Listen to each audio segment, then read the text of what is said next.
It's the weekend! Warriors! Warriors!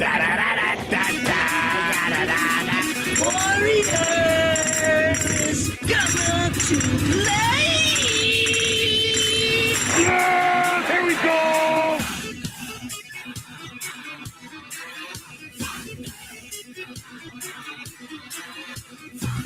Good Saturday morning, everybody. We are broadcasting live from the Weekend Warriors studios in beautiful Peoria, Arizona on this amazing 4th of July weekend.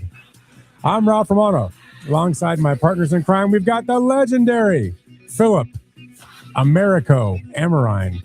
And then we have Mr. Luke, I love me some USA, Wright. And this is the Weekend Warriors.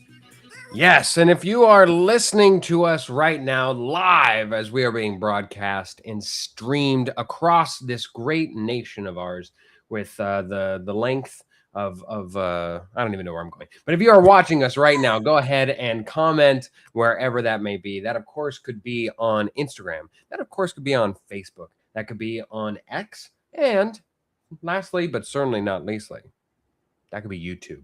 So go ahead and join us. And by the way, speaking of our commentators, commenters, I'm not sure. But either way, speaking of the people in the chat box, I do want to have a special shout out for one happy birthday girl. That is our sexiest commenter, as we've noted in the time. It is Sports Girlie's birthday today. Happy birthday, baby. Happy birthday. Yes, absolutely. Tanner, how old is she? How old is she? She's not going to ever tell us. I can't believe that all the fireworks are for Sora. I know. The whole nation celebrates for him. All right, we've got I told the boys before the show. I will say it here. This is one of those days where I wish we had more than just the weekend show, because this is where we make our money. Because this show, jam-packed, so much content to go through. Took me nearly 3 hours to get through everything, and that I'm sure we will never touch. But that being said, we've got it for you. Of course, later on, we're going to talk about something incredibly important, like Dave Roberts' 1,000th win. We're going to talk about the World Cup, which is also very important. But we are going to start with the number one, the first thing that we all need to get together and talk about. Taylor Swift and Travis Kelce have gotten married. It is a final in Madison Square Garden. So technically, it counts as NBA news, right? If it's in Madison Square Garden. Did you see his wedding dress? It was really nice. Oh, there we go. Okay. I guess that means that we will not be talking about a wedding. Congratulations to the newlyweds. We will. Did he have to sign a prenup? Oh, I'm sure. There's no way he's the prenup, right? He had to sign one, right? He absolutely had to sign one. Yeah. Because it's not going to last, right? I mean, they'll be divorced in a year or two. So you got to figure he had to sign something. I don't think a year or two. I think give it till the afflictions of the NFL really take their toll. So like 10 years. Give it like 10 years. I'll give it around 10 years. That's bold. I would go in like the 5 to 10 year range. Yeah, 5 to 10 years. Yeah. Like he's got to retire. He's got to sit around the town or sit around the mansion with nothing else to do because he's retired. Yeah. Exactly. Yeah. All right. And of course, we have our second sexiest commenter talking to our first one, saying happy birthday on behalf of Tanner to Sports Girlie. All right. Let's actually get to the start of the show. We've teased it long enough. We are going to hit this breaking NBA news as it comes, as it hit us during the week since last we talked about. So the first portion that we are going to get to was LeBron James formally notifying the Los Angeles Lakers and the public at large that he will not be resigning with the Los Angeles Lakers. To some, and if I would dare say many, if not all, Laker fandom, who for some reason hated him, even though he fulfilled a promise of a championship, whatever. This, of course, was prompted rampant speculation about where he'll be playing next. Of course, the number one, the odds-on favorite, if you go to any betting market right now, would be the Golden State Warriors, who have made moves with which to acquire him and moves that go against the thought of acquiring him. One move that was in the for camp would be Draymond Green declining his $27.7 million player option, which in theory would allow them to make room to sign LeBron James at a more respectable number. However, two moves that go against it that just offer complexities towards either bringing him on board or even the much ballyhooed foursome that is Anthony Davis also joining, a former Laker himself, is an extension signed on behalf of Kristaps Porzingis, who signed a 2-year, $40 million extension, and the signing of reserve guard DeAnthony Melton on a 2-year, $11 million contract with a player option on the second season. So there's a bunch of places that we can talk about. Luke, let's go with you first. LeBron James leaving LA. Where do you think he is going to end up? Where is the place that you would most want to see him go to? And what is the residue left over for the Lakers? A lot of questions there. That's a lot of questions. Starting off with where I think he will end up, I think it will be Cleveland or Golden State. Golden State, I think, is in the lead. It's closer to where his family's based in LA. I think he would find it interesting to go and play with Curry for his final year or two. I think that it just kind of makes a lot of sense that he goes back there. I do think that Cleveland could be an okay fit as well. I would like to see him go to Philly.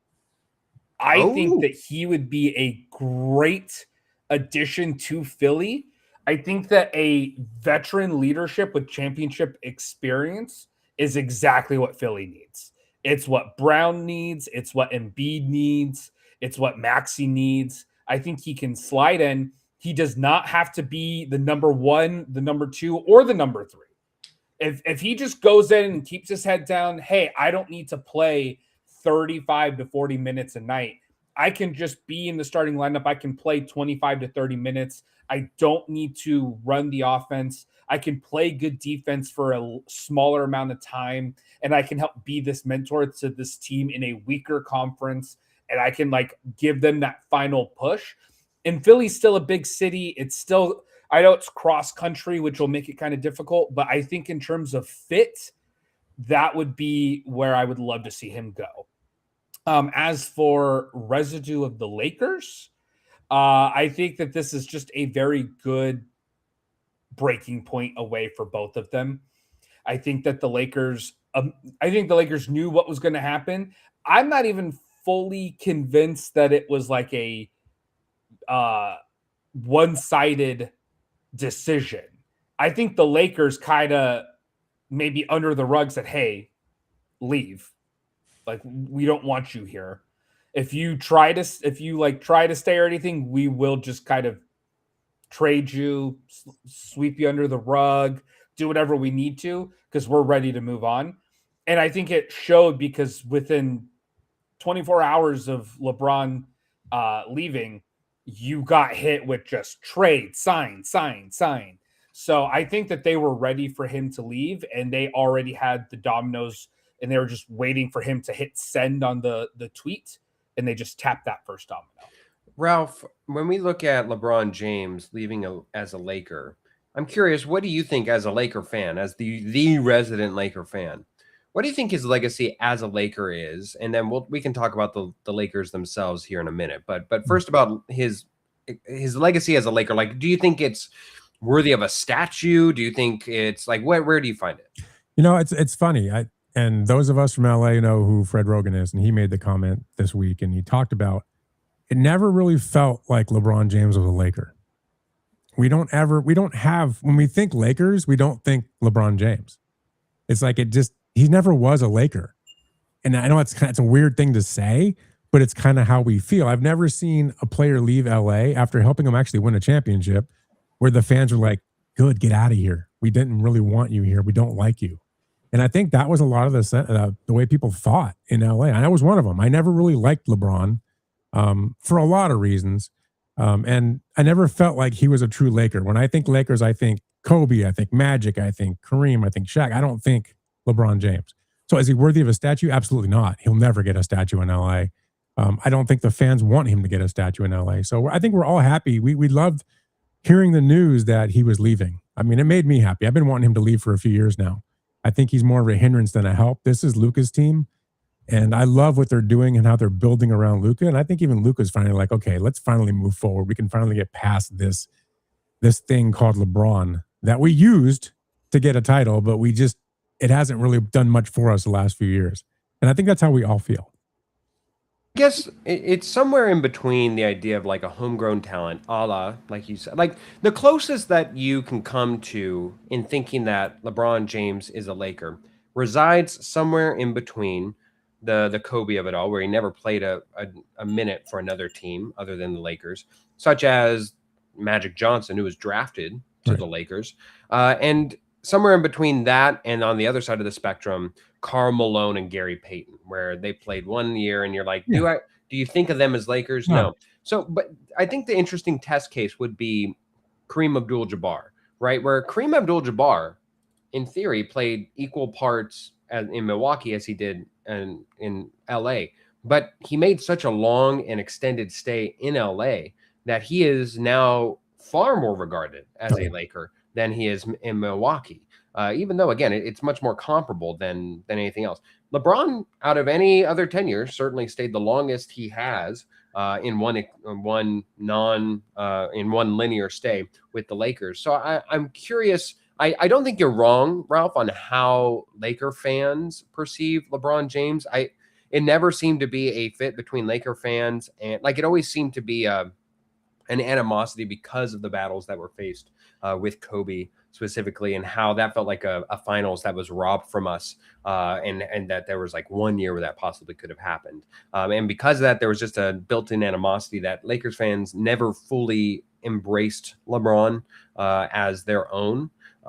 But it's an interesting one. He leaves behind a polarizing legacy in Laker land that isn't really my place to say. I don't think when it's all said and done, if he were to only have one jersey extended to the rafters or one Hall of Fame jersey that he was to be enshrined in, it would be a Lakers jersey. I think it would be a Cleveland Cavaliers jersey. However, it's interesting that he broke the all-time scoring record in LA. He accomplished a lot in LA. So it was a mutually beneficial relationship, I think, at minimum that you can say, and it was a historic one. Certainly. I think, it's funny. I think one of the things that bothers me about him is he's always seemed to be chasing his own legacy in a sense, where he was never loyal to any one team. He would kind of move around and he would make it all about him. And like when he did the whole thing in Miami and that big spectacle of what it was, and then leaving there and moving on. I just felt like it was always him in the forefront, chasing his legacy, trying to chase the better players that have been in this league. And he was never dedicated to that one place. Like as a Laker fan, the culture that's there, like Kareem is a great example. People think of Kareem as a Laker, not as a Buck. Most people don't even know he played for the Bucks, right? Even though he won a championship with them. Right, but he's ingrained in the Laker culture. LeBron was never ingrained in that culture, and I don't think he'll ever will be. And like I said, we're just all glad he's gone. Even Bitter Dolphin fan on the chat line says, Ralph, you're 100% right about LeBron. And I absolutely, because that's hype talk to the Laker fans this week, and they all feel that same way. They're glad he's gone. Hey, thanks for the title. We appreciate it, but we're glad you're moving on. We don't want you here anymore. We need to go forward. And I love what the Lakers are doing. And you can tell, like Luke was saying, within 5 minutes, their plan was already being executed. They already knew this was happening. They had no intention of him moving on with the Lakers. So they knew exactly where they wanted to go. Yes. We'll touch on that in one moment. I do want to go back to you, Luke, for just one more thing. I do find it interesting in the speculation of where LeBron's going to go, specifically with the Golden State Warriors. And I don't know if it's because they're the favorite or what it is, but there has been a growing sentiment, mostly out of Cleveland Cavalier fans, it seems like, that if he were to go and join the Golden State Warriors, it would not be seen, again, specifically by Cavaliers fans, as like a current day 80s concert tour with all the hits of yesteryear. It wouldn't be seen even as a Houston Rockets renewal of like just old guys that are going about. It would be seen as a betrayal because of the animosity, because of the split that was shared between those two brands, really, in Curry and LeBron, specifically over the late 2010s. And my question to you is, does that hold any repute with you? Is that a respectable opinion to where for me and myself, the one team that I can just never see him joining, that it would feel odd, circumstances and team building aside currently, would be the Boston Celtics, where that was a real animosity. That was a time where you could see that there was a real hatred, that there is a you want to talk about not accepting franchise. Like the Lakers is one thing. You go to Boston, oh my God, that would be just animosity X times. So that feels like on a completely different spectrum than what it would be in Golden State and what he would be welcomed to and received. And it's odd to me that Cavalier fans are saying that they would turn their back on him if he were to go there. They would take it as a betrayal. Do you agree with me, or do you see it? I can kind of see where they're coming from, because for them, this is all they have. This is all Cleveland as a whole has. Browns have done nothing for them. Cavs have, I believe, the one title that LeBron won is their only title the Cavs have. It was amongst the most historic droughts in all of sports history. I don't think that their hockey team, I know Cleveland doesn't have a hockey team, but Ohio as a whole has the Columbus Blue Jackets, right? I mean, they got the Buckeyes. That they are certainly champions in their own right. But college is just such a different experience than professional league. And so I think that, like, for a lot of people, that's it. It's like, for a lot of Cavs fans specifically, it's like, this is all we have. You, LeBron James, are all we have. For you to go join the people who stopped us from winning more titles, like, I can understand why they would be upset by it. I think it's more so, though, because they just have literally nothing else going on for them. Like, historically speaking, honestly, like, what else do you know of the Cleveland Cavaliers besides LeBron James? Mark Price? Maybe a stint that's what you're holding on to. Yeah, Carlos Boozer shunning them. But yeah, Ralph Romano over there laughs because he agrees, coming from a horn of plenty place, being a Lakers fan, he agrees that Cleveland Cavaliers, that is all that they have. However, we're looking at the Los Angeles Lakers and what all that they have off of this offseason. And I'm just going to run through them because it was a lot. It was an active day one of free agency, essentially, for the Los Angeles Lakers. They got, of course, the big bow on everything else is Walker Kessler, where they acquired Walker Kessler from the Utah Jazz after many attempts over the years for unprotected first-round picks in 2031 and 2033, with first-round swaps in 2028 and 2030. Kessler, in addition to that, signs a 4-year, $130 million contract with the Lakers, which includes a player option for the fourth season and a full trade kicker. We then go to a name that utterly terrifies me because I have no idea, but we will go to and call him Sandro and Mamu. I'm going to go there. That's as far as I'm going to go. I think that's pretty Mamu. Is that what you said? Yeah, Mamu. Yeah. I respect you for just laying down and rolling over. Yeah, absolutely. It would have been absurd. But anyways, a small ball center, essentially a forward. Sandro agrees to a 4-year, $52 million deal to sign with the Los Angeles Lakers with a player option for the fourth season. Quentin Grimes, the guard, has agreed to a 4-year, $60 million contract to join the Los Angeles Lakers with a player option at the end. And then, of course, the last one, Colin Sexton, has agreed to a 2-year, $19 million with the Los Angeles Lakers. One thing to note as of all this, Marcus Smart did leave in a part of this to go back to Houston Rockets, just in transactional news towards the Lakers. Okay. He's been battling about it. He's been touting it, all but getting himself a Lakers horn in our personal group chat over there, Ralph Romano has. And he's been saying that these are moves that he absolutely adores and loves and can see the pieces growing for the Los Angeles Lakers. Ralph, how good is this team now post not only LeBron, but post these moves? Well, I think they're better. I mean, number one, you finally have a big man in the center that can actually do some things. I mean, you were so weak there for the last few years. You finally have a guy in the middle. Do some things on defense, though. It should matter. You have a couple guys in the middle now that can actually play some defense. I think that's huge because that's one of the things the Lakers really miss. And they really needed to get better defensively. And I still think they're one player away. I think Rui comes back. I really think people are thinking Rui's gone. I don't think he is. It's up in the air. I think he's going to come back. And when you add him to this mix, I think Luka has orchestrated a lot of this as well. I think this has not just been Pelinka. This has been him and Luka working together saying, how do you want to build this around you? What do you need? And I think that's what you're seeing because this just makes a lot of sense, right? I I'm excited about this Lakers squad. It's going to take them a little time to get used to playing each other, obviously playing with each other and doing all that stuff. I'm glad to see they traded DeAndre Ayton because he needed to go. He also was somebody. Thank God he can go play in Washington. He actually got you some assets. He's got you 2 second rounders, which was Jaden Hardy, right? So I mean, yeah, that was a good move by the Lakers. Got some picks back, and you got Jaden Hardy. I like that. I think you'll see one more move, but I think this is a better team defensively now, which is what they were really missing. They could score with the best of them, but they couldn't defend with anybody. And I think now you've just gotten stronger inside, and that's going to elevate your game. And they're going to need that because you have to go against, the OKC young talent. You have to go against that French freak in San Antonio. You need someone to break his knees. I thought you were talking about the one in Minnesota. No. So you have to do that. Plus, no one even really realized this. The Lakers are now one of the youngest teams in the league. Their oldest player is 28 years old in Austin Reeves. They just went from an old team to a young team. Yeah. He's 28. So they are young now, and this is good news for them. So I love these moves.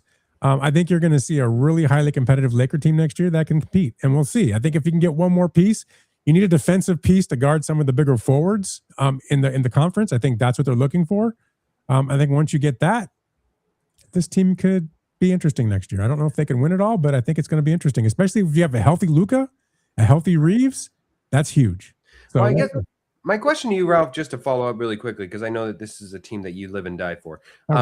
You say that they like you think that they're a better team. Do you think that this team yields better results? Because keep in mind, this was a team just last season that ended the season as a 3rd seed.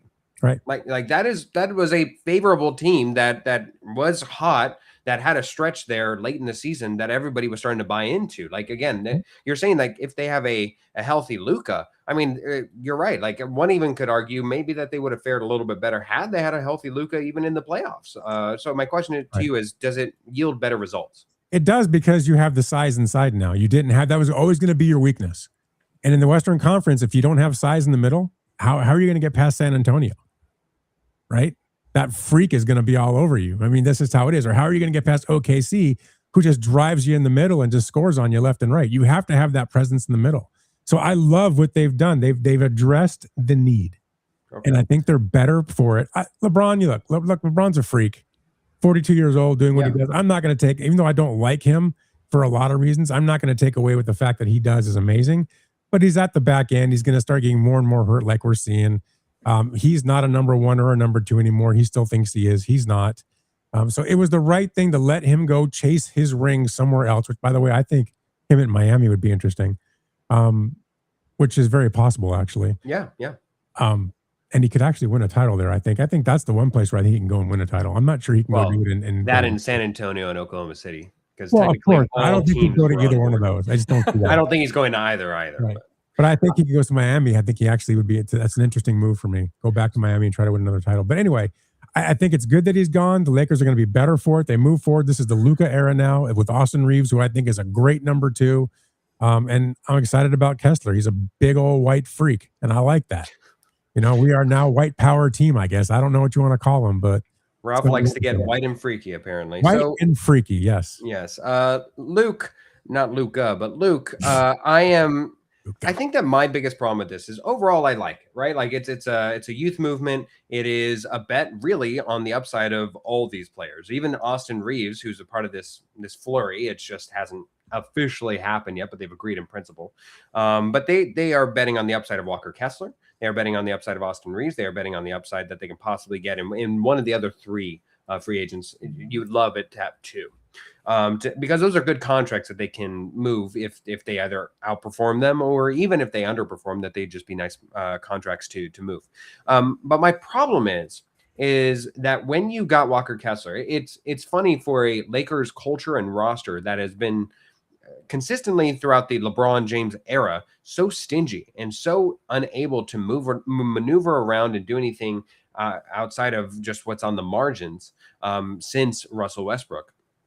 That they finally go all in, that they move all their chips towards the middle of the table with Walker Kessler, who even though he didn't play last year, the years before, he showed promise as a defensive player. And of course, you got Luka Doncic as an offensive engine all his own. But what really worries me is that the lack of maneuverability that comes along with going all in here in this offseason means that you have no way to maneuver and manipulate this roster on moves that I still think it needs to have in order to contend for a championship, certainly. So do you think, Luke, that this roster that will just have to grow with each other, because this feels like the final version of whatever it will be for Luka's foreseeable future, do you think that this will be a successful one? I think by Lakers standards, no, I don't think it will be successful. This current iteration of the roster, I don't think will be successful by LA standards. They will not win a championship, I don't think. Wow. I think that it is a very good team. I think it is a team that can hit that 4th seed, 3rd seed, 2nd seed potential. However, I think the biggest downside to it right now, and I normally hate to be this person, I just don't trust Kessler to be able to stay healthy. His 2nd year, he only played 64 games. 3rd year, he only played 58 games. Last year, he played 5 games. He is a very tall, lanky center. When he is in, he's great, but because he's playing, he's trying to have that high energy and play a lot of defense, he apparently struggles staying healthy, and I think that's going to be a big concern going forward. And if you just tied up all of this money into your center that you need to be able to man the middle, as Ralph said, like you're not making it into a deep Western playoff run without a big man in the center who can like help keep everything stable for you and contest the people like Wemby, like OKC constantly driving in. So I think that if Kessler can stay healthy, this team has a very high ceiling. I still am not 100% convinced that they will have enough surrounding Luka and Reeves to be able to get the final push and win. I will say it's the playoffs. Anything can happen. If Luka starts averaging 40 a game and Reeves starts averaging 30 a game and they are shooting 50% from 3 for a month straight, yeah, I think that they can for sure steal a title. But right now, as is constructed, I don't think that they will win a title. As concisely as I can say, this feels like a poor man's version of the New York Knicks for this current iteration. So we'll see how that goes. But you talked about injury and how much that plays a part in these championship runs. We look back at a healthy run of yesteryear with Kawhi Leonard going to the Raptors the first time and being healthy and nabbing a championship, but he's going back this offseason. Again, we're going on the timeline and as it happened. And the Clippers agreed to trade Kawhi Leonard to the Toronto Raptors in exchange for Brandon Ingram. Grady Dick is his name. Just going to say that. Unpredicted first-round picks in 2031 and 2033, a 2027 first-round pick swap, and 2 second-round picks. I'll start here. I hate this.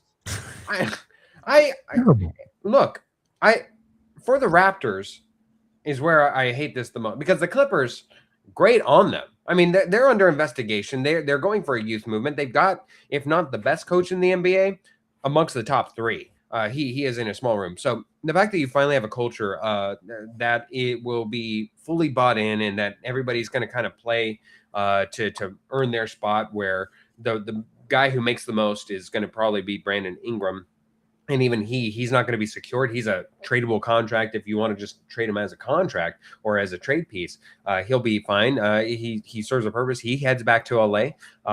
You look at other pieces that they've got. They've got now Darius Garland from the cast off from the Cleveland Cavaliers, and even Grady Dick. Even Grady Dick, I like, actually. Whatever. Jokes aside over there. I sincerely, he's a fine young prospect.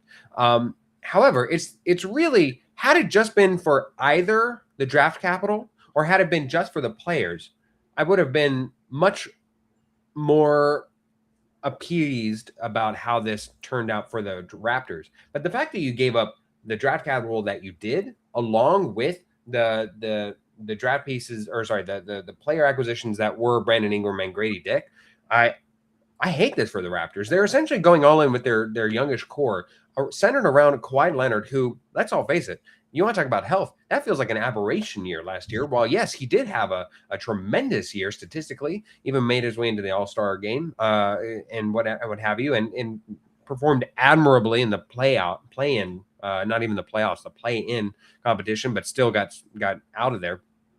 I don't think that this is smart team building, and this feels at all like a sustainable model.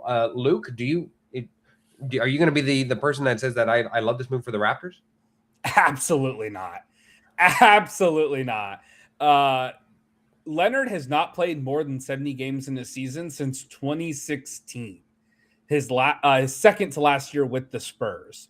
It was a 60-game season where he won the title with the Raptors back in 2018, 2019. I think that this was pretty crazy to me to give up 4 draft picks, a pick swap, 2 pretty good players, or a good player and a young developing player. Yeah. To get a guy who is injury prone, who just turned 35. And they're going to extend him, Luke. I truly don't know what exactly the Raptors are thinking here.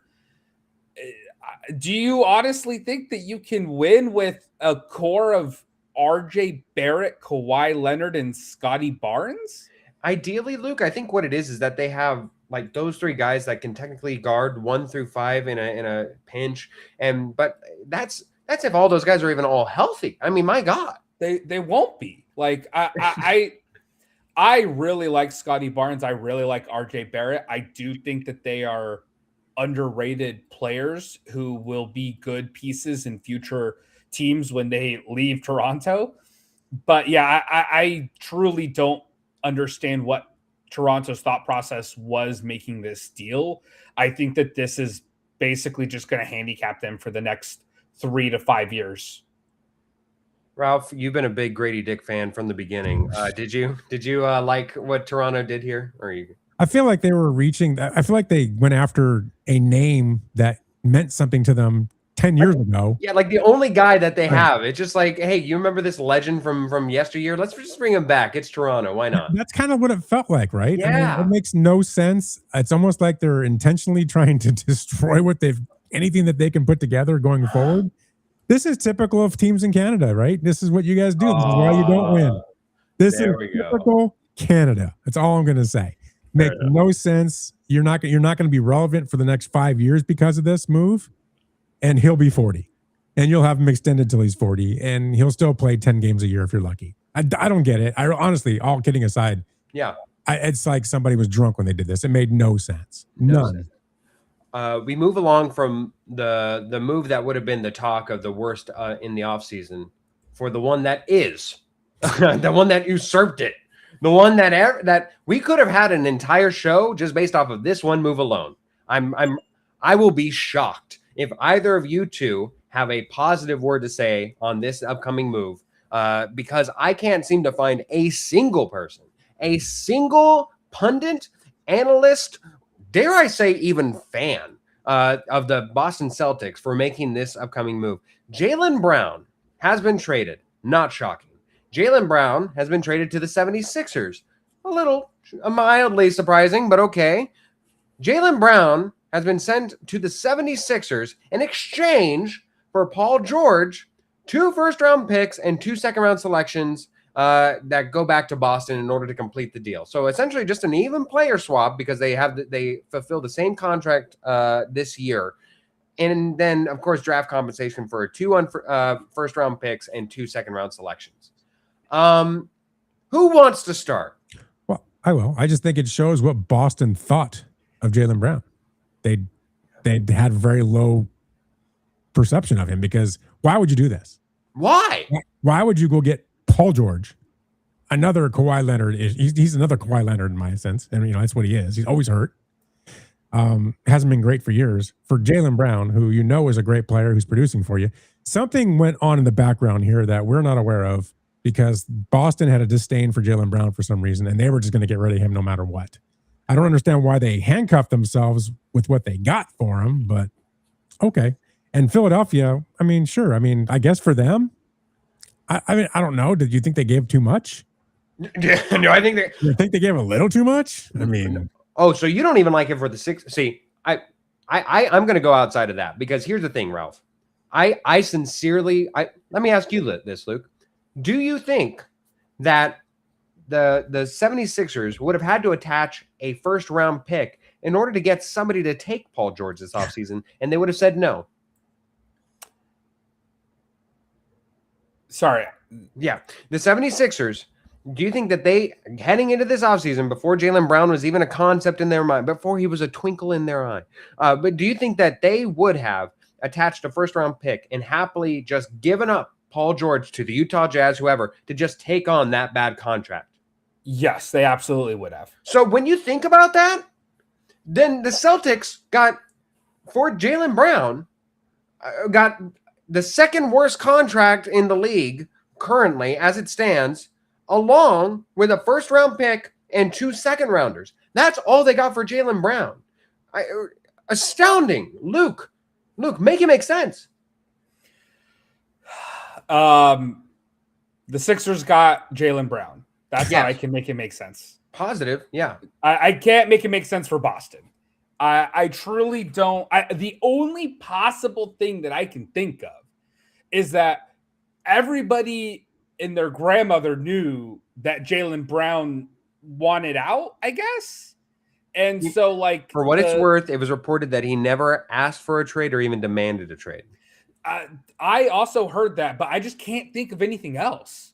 Like, if you weren't feeling internal pressure to get, like, if Jaylen Brown himself wasn't the one saying trade me now or bad things will happen, I don't know why you give him up for peanuts. Something was going on. There has to be something we don't know yet. Yep. There has to be something hidden in the Boston Celtics back rooms to explain this. Because if you truly just said, hey, we've tried to trade him twice, we didn't like some of the comments he said on his live streams, we're going to get rid of him. And they basically picked up the phone with Philly and said, hey, we'll give you Brown for George, a couple firsts, one of which might just be a pick swap, and a couple seconds. You just say yes if you're Philly. Yeah. You don't give them any opportunity. You don't try to negotiate down. You just say, okay, sounds good. We'll send the paperwork right now. And then you immediately call Paul George and say, pack your bags, buddy.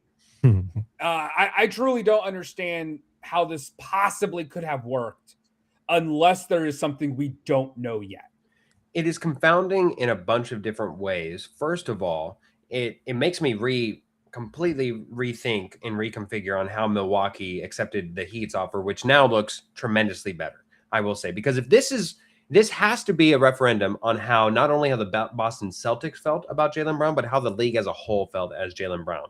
Because if this was, and I have to believe that you don't take a worse contract because there's no incentive for them not to, right? Like had the Celtics taken a different contract, but at least he went to the Rockets, perhaps you can make a case of saying, oh, at least he's out of the Eastern Conference and they wouldn't accept a better offer from somebody else. Not only is this from another Eastern Conference team, that you would have to face in the playoffs. This is the very same Eastern Conference team that kicked you out this last season that led to a lot of this discontent. It's astounding on so many levels. And when we look at what the league perceived Jaylen Brown as, that's the only way and rationale I can possibly think, because I have to believe that this was the best offer. Somehow, some way, this was the best offer. And the only way that I can think of it is that within a month, Jaylen Brown is worth an extension.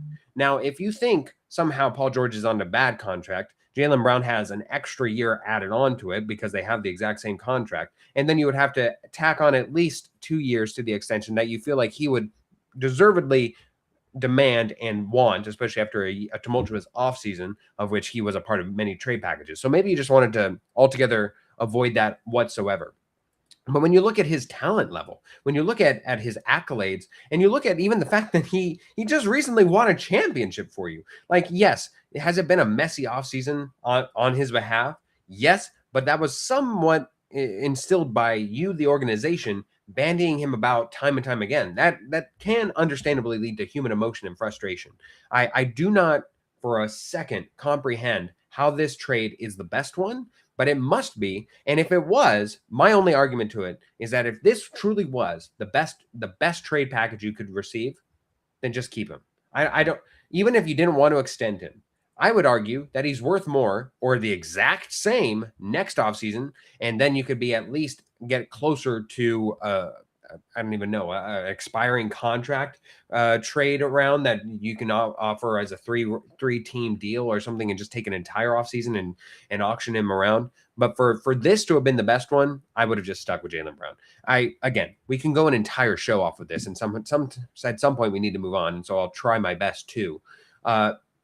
This one was a little bit, we still don't have the full details or whatever. No, we do. John Morant leaves for the Trailblazers, and with this, the Memphis Grizzlies have fully retooled.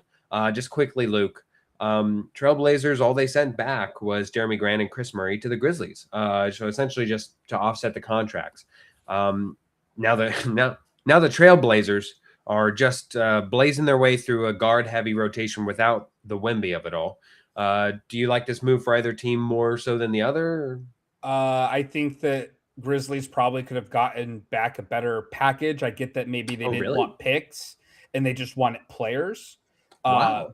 When I say maybe better isn't the right word, I think they could have had either a different combination of players, or they could have gotten more picks depending upon what direction they wanted to go. Clearly they wanted players over picks.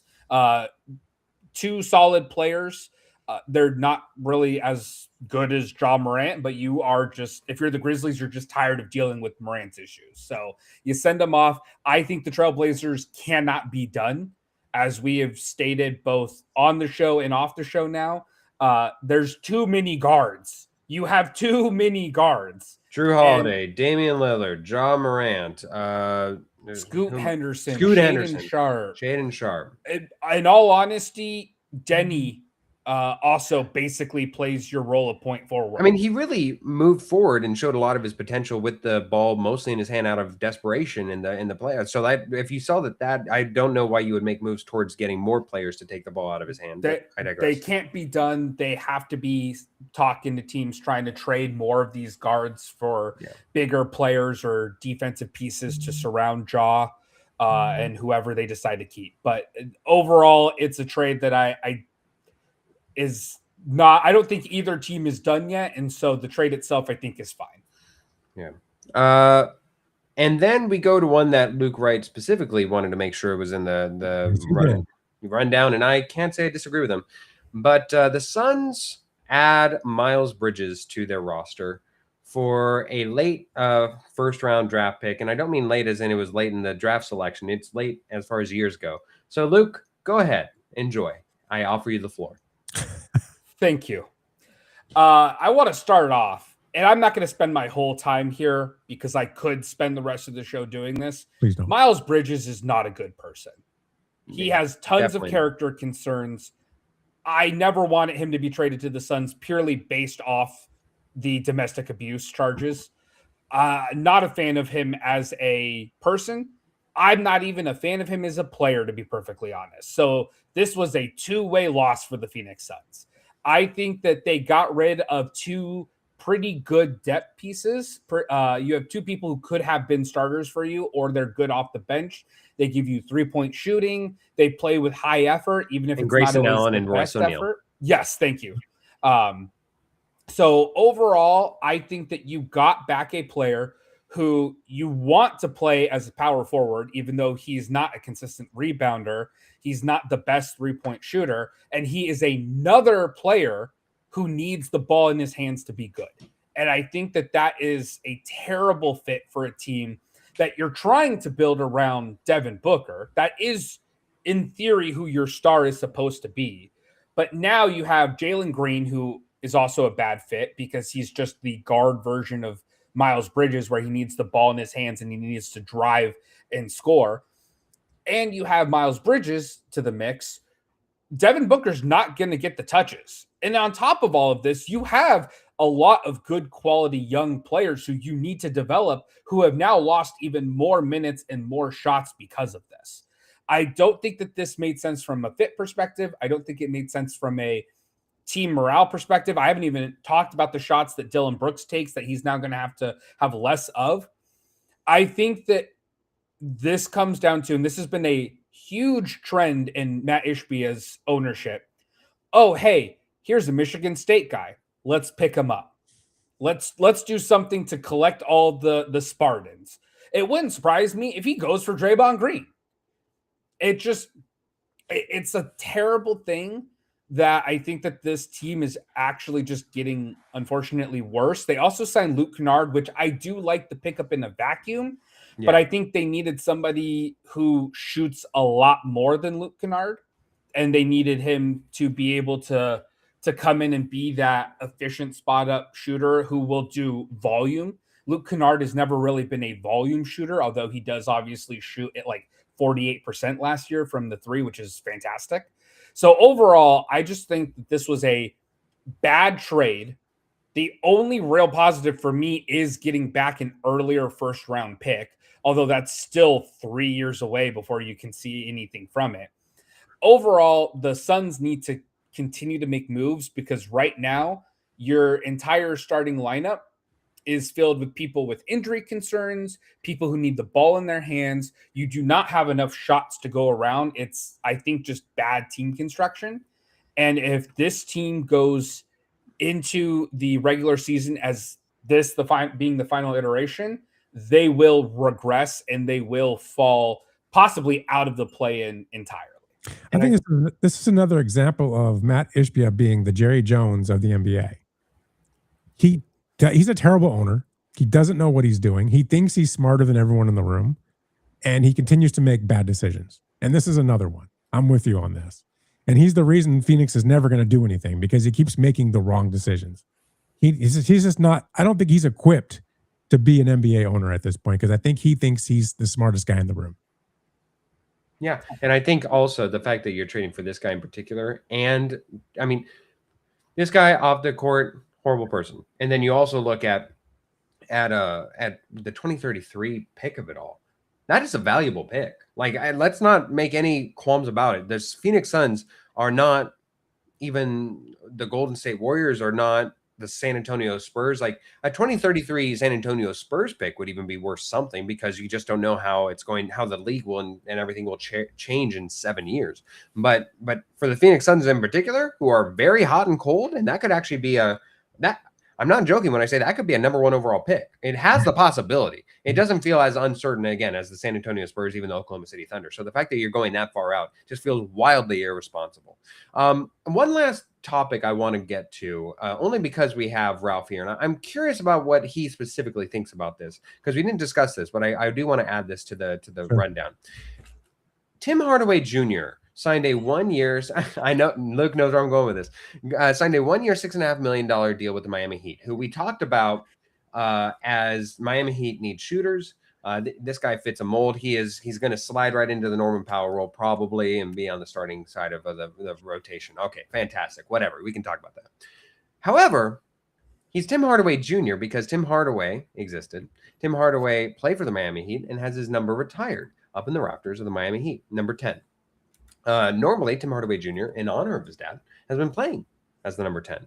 However, even preceding him signing with the Miami Heat, Tim Hardaway made sure to go out of his way in order to let the world know that he will not be letting his son use his number. He will not unretire his number for Tim Hardaway Jr. Good.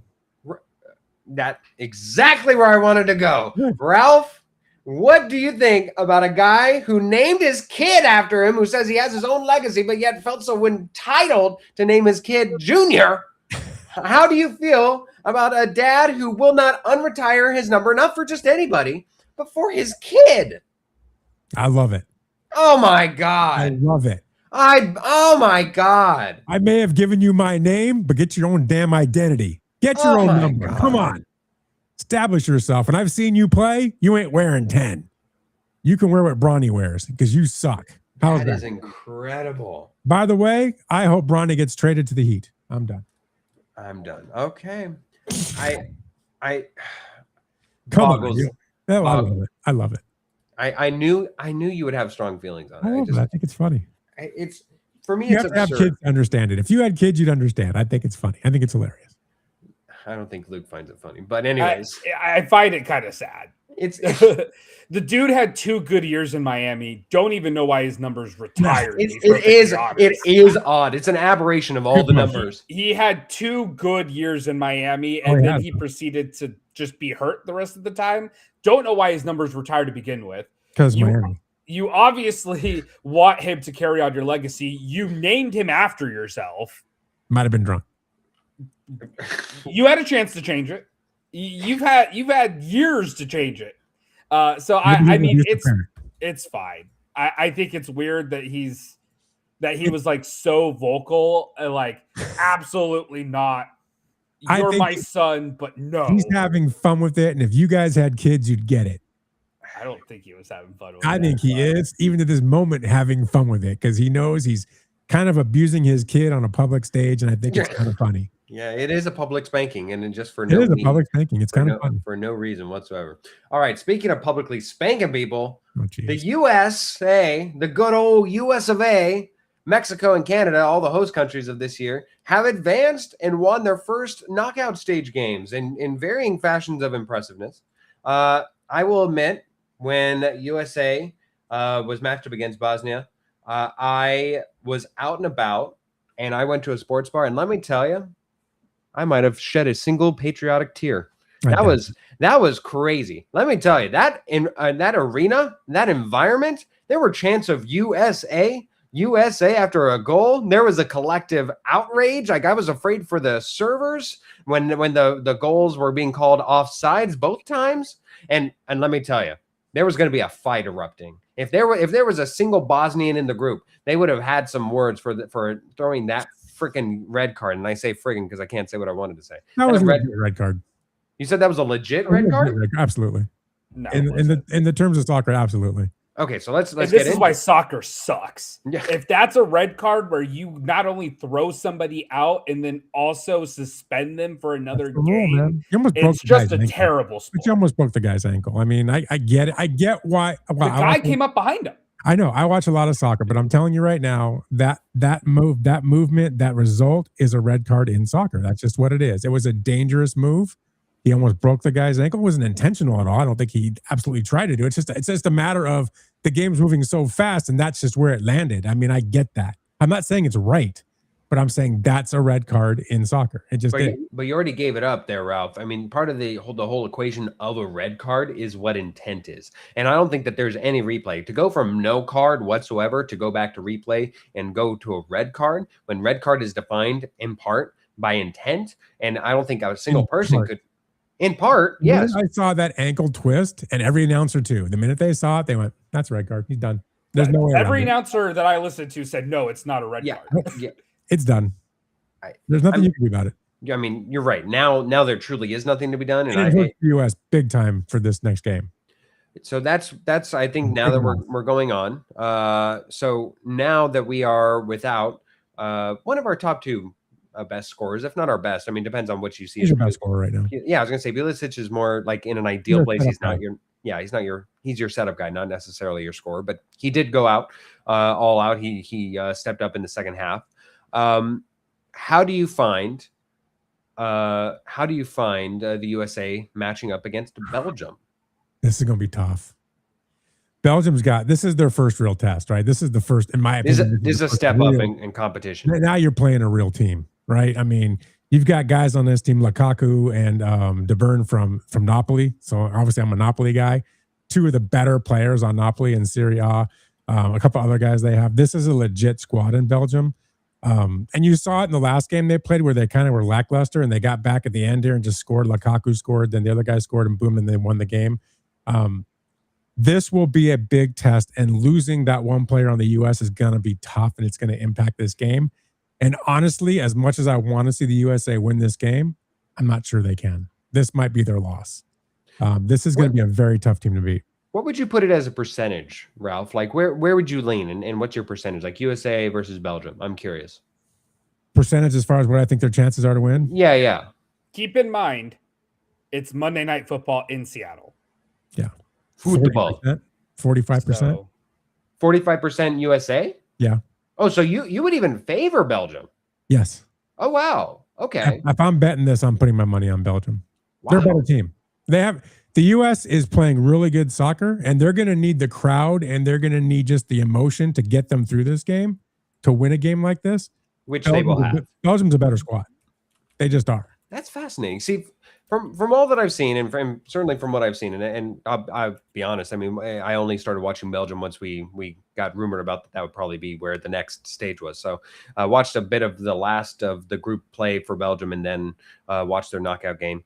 It was an impressive victory in that they came back to win 3-2. Senegal was, I from everything I've heard, more impressive in group play than Belgium.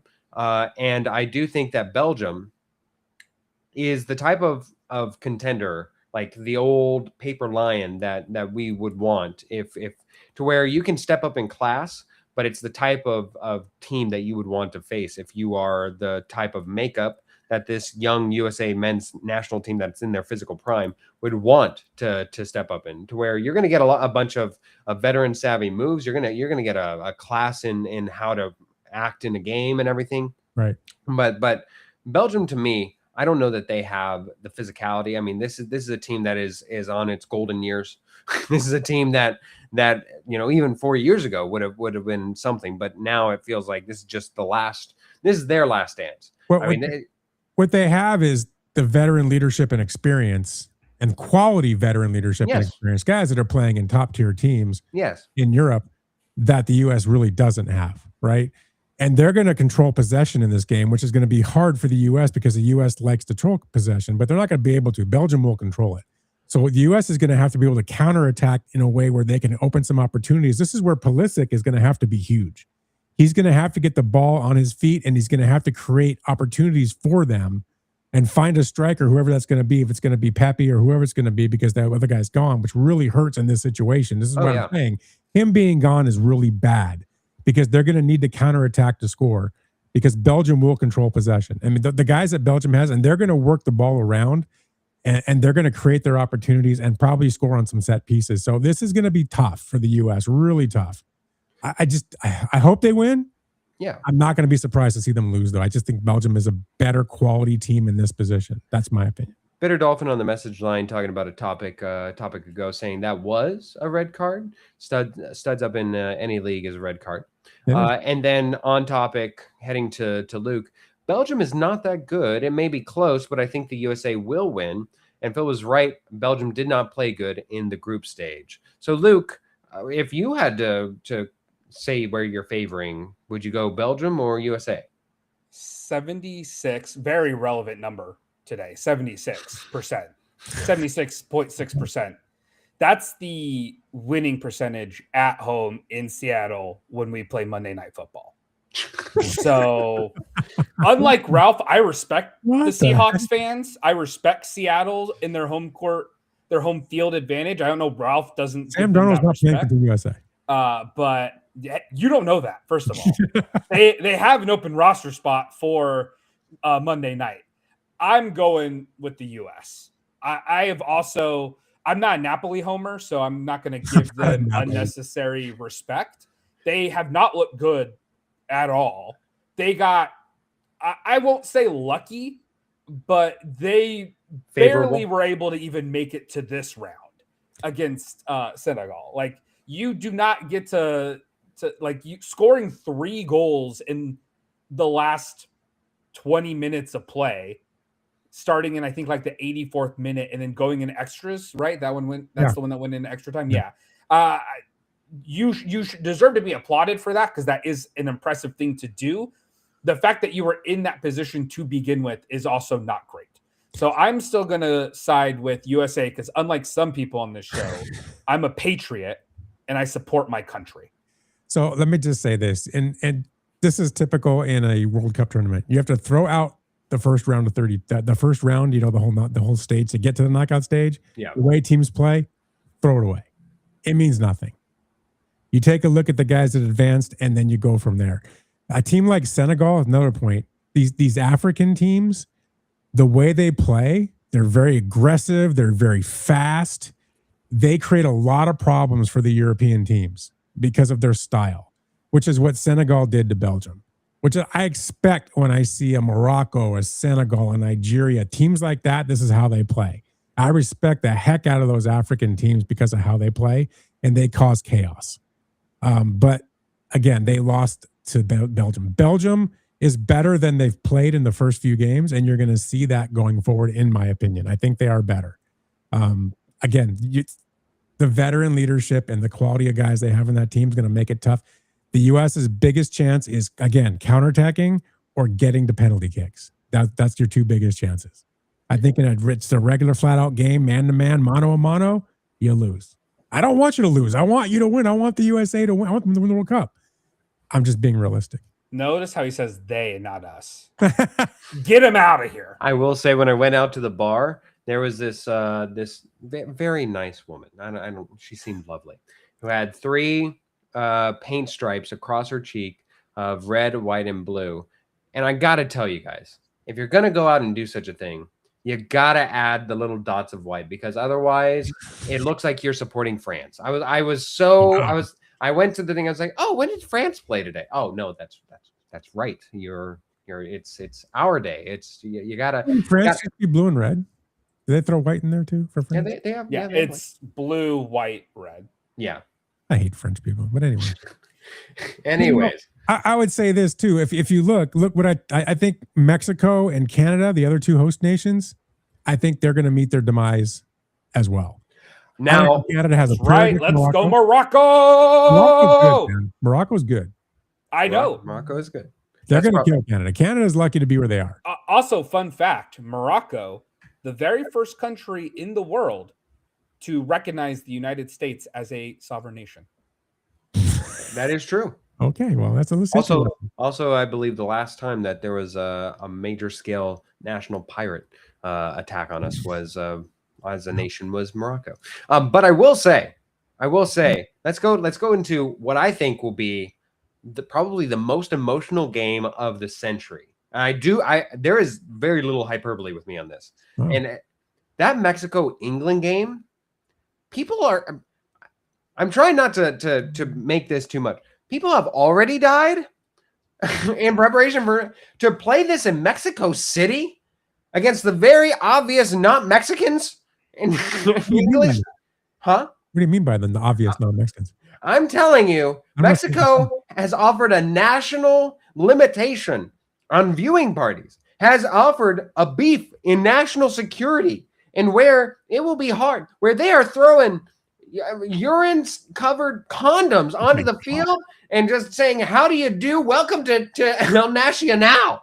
My God, this team, if ever there was a team that needed to win for maybe perhaps the lack of an international war that is going to be started on the behalf of FIFA, is probably Mexico. Like, when you say that Mexico is probably going to lose to England, I kind of hope you're wrong just to keep the peace. Well, Mexico's okay. England's a better team. If you go player by player, it's not even close. But out of the 3 host countries, Mexico is regarded as the best out of the 3, correct? No, U.S. actually. U.S. now? Is higher than Mexico. Okay. So, but Mexico's right there. They're really close. Okay. But England's a better, player for player, England's a better team. Where Mexico has an opportunity here is 2 things. Number one, the altitude in Mexico City. They're going to be playing at 7,350 feet. That's a big deal. Yeah. England's not used to that, right?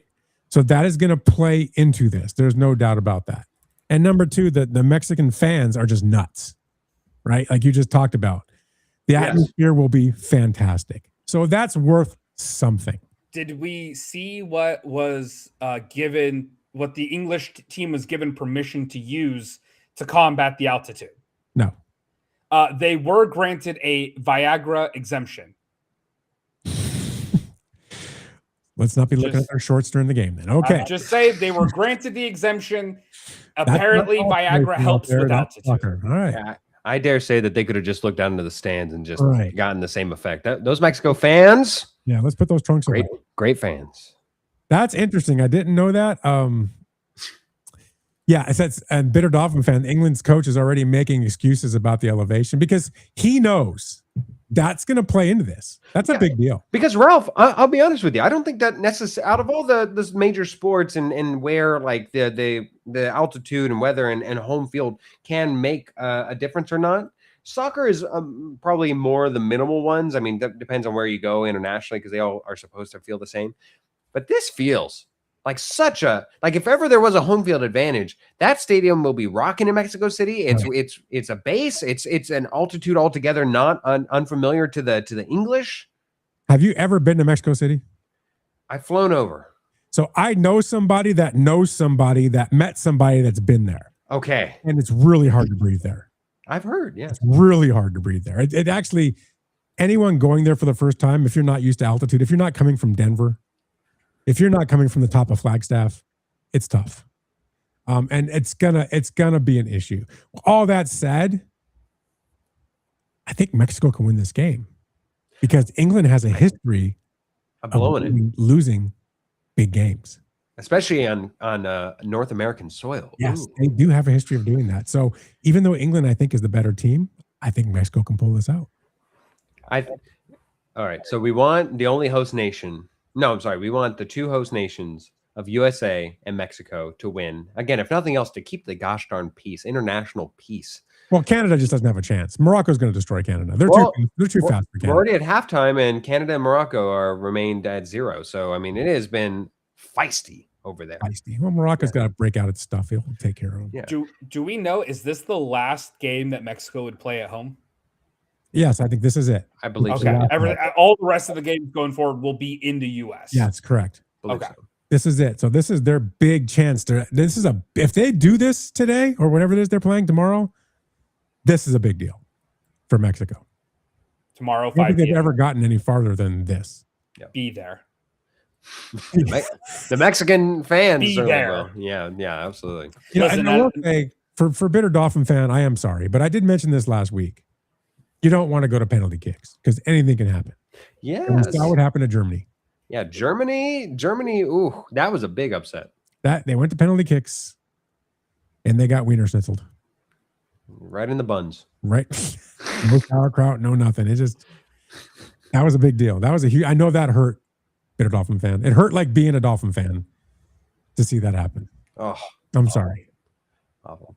Well, we've got some exciting games. But by this time next week, where do we think is going to be on the World Cup? Where do we see the bracket? I mean, if we can just offer some, now that we're kind of getting into a more tenable situation, more understandable. You've already placed your bet on Morocco, both of you. Yeah. I'd imagine Tool Man, everybody believes France is going to beat Paraguay. Yeah. I know. Spain, Portugal, that's a big one. Does anybody feel feisty with picking the Ronaldo-led Portugal team? No, I think Spain wins that game. Spain. He just wants to be feisty. I'm going to go Spain. I wanted to be feisty. Yeah. I wanted to believe in Ronaldo. Yeah, But I'm I'm going to go Spain. USA versus Spain is where we all, if nothing else, hope. I know Ralph is anti. I hope it's USA Spain. Yes. Brazil, Norway. Anybody feeling any particular way there? I like Norway, man. I love Holland. I love. I mean, what's his name? The guy he's dopey looking white dude. Man, those masks. Holland? Those masks that they made out of him. Yeah, he's Holland. a baller, man. That dude can just score. And he's a big target in the middle. I love the guy. He's a great personality too. The guy should be in the U.S. He'd have a lot of fun in the U.S. I hope he can play. How do we get him on the USA men's national team? I just think it'd be fun in the MLS, just having a good old time. He's just a great personality. But I think I'd love to see them keep moving. I love the fans and how into that they are, and with the whole rowing thing, and it's just a lot of fun. You picking Brazil or Norway over there, Luke? Pele ain't walking through those doors. Let's go Norway. Wow, that would be a fairly big upset. Mexico, England. I'm actually going to go with Mexico. If ever there was a home field advantage, this has to be it. Luke, are you going to be bold? You're going to be bold and join me. Yeah. Viva la Mexico. Sí, muy sí, mi amigo. Ralph.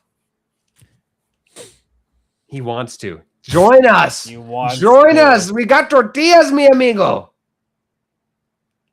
Come on. Oh, You know what? I'm going to say Mexico because they're our neighbors and we love them. And my wife is Mexican and my son's half Mexican. So we have Buenos Adios. dias. All right, Mexico. We all have going there. Argentina, Egypt. Now, again, we didn't talk about this, but Argentina looked incredibly sloppy against Cape Verde. They needed great. Huh? Cape Verde looked great. I know. You almost wanted them to win just out of how. Not almost. I wanted them to win. Yeah. You wanted them to. Instead, they go out on their shield, but oh, my goodness. Yes, Tanner, of course, our second sexiest commenter, saying team right on Mexico. All right, but Argentina, Egypt, we all agree. Argentina should take Egypt. Especially already having their scare. I'm gonna say Egypt. No. Wow. I got to represent. I got a coworker. Shout out Mo. He is Egyptian American. Okay. He went to the Egypt game. He literally took time off of work to fly over to Dallas, I think it was. That's cool. And go see the Egypt game. I think he's going to this game as well. And then Switzerland versus Colombia. Colombia, a slight favorite. Colombia's good. I like Colombia. I'll go Colombia too. Luke? I'm gonna go Switzerland just to be a little different. Figures. I like their cheese. Way to put a hole in that theory. All right, here we go. We are hitting the ball over to a park. And no, we're not talking about the Athletics being down 12-5 against Miami Marlins. We're not talking about that because we don't care about regular season blowouts. We don't give a hootenanny. Very true. Yeah, what we care about, apparently, is Dave Roberts notching his 1,000th win in what very well might be Sasaki's last starting outing. My God, that guy cannot get it. He's fantastic in a relieving role. Just starting is just ouchie wawa. But Dave Roberts getting 1,000 wins. How impressive would you find this, Ralph? Well, fastest manager in MLB history to get to 1,000 wins. Helps when you got the Dodgers. Yes, absolutely. Well, I mean, again, you can put all the money you want into it. If you can't manage it, it ain't going to win. Just ask the Mets. So no, it's true though. But I'm impressed. I mean, Dave Roberts he's the premier manager in baseball. Exciting to see what he's doing with the Dodgers, and I love it. I mean, I just think it's great. Fastest ever. I think he did it in 1,600 games. So congratulations to Dave. He's a class act, man. That's just a class dude, class act. I love the guy. Glad he's our manager. So very happy for him. Absolutely. And yeah, we look over the Dodgers, of course, have just been on an absolute heater. Everything outside of Ohtani is coming up roses for them. Of course, winning 4-3, 12-7, 7-1, 9-3. I mean, they are scoring by the bundle here as of recently. The slow start that they had to begin the season seems all but a memory now, especially at a time that you couldn't need it anymore, where they're going up against a in division rival here in the San Diego Padres, the plucky little Padres over there, who are now on a 7-game losing streak themselves. Rival, 14 games out. Look, this is the Dodgers the league was worried about. This is that offense the league is worried about. I got real close all the time. This is for dramatic effect. But this is that offense that everyone was concerned about, and you're seeing it on display, and it's almost unfair. The Dodgers have already had 14 games this year where they've scored 10 or more runs. All of last year, they had 14 games where they scored 10 or more runs. That gives you an idea of what they're doing. I mean, it's actually insane and scary from top to bottom.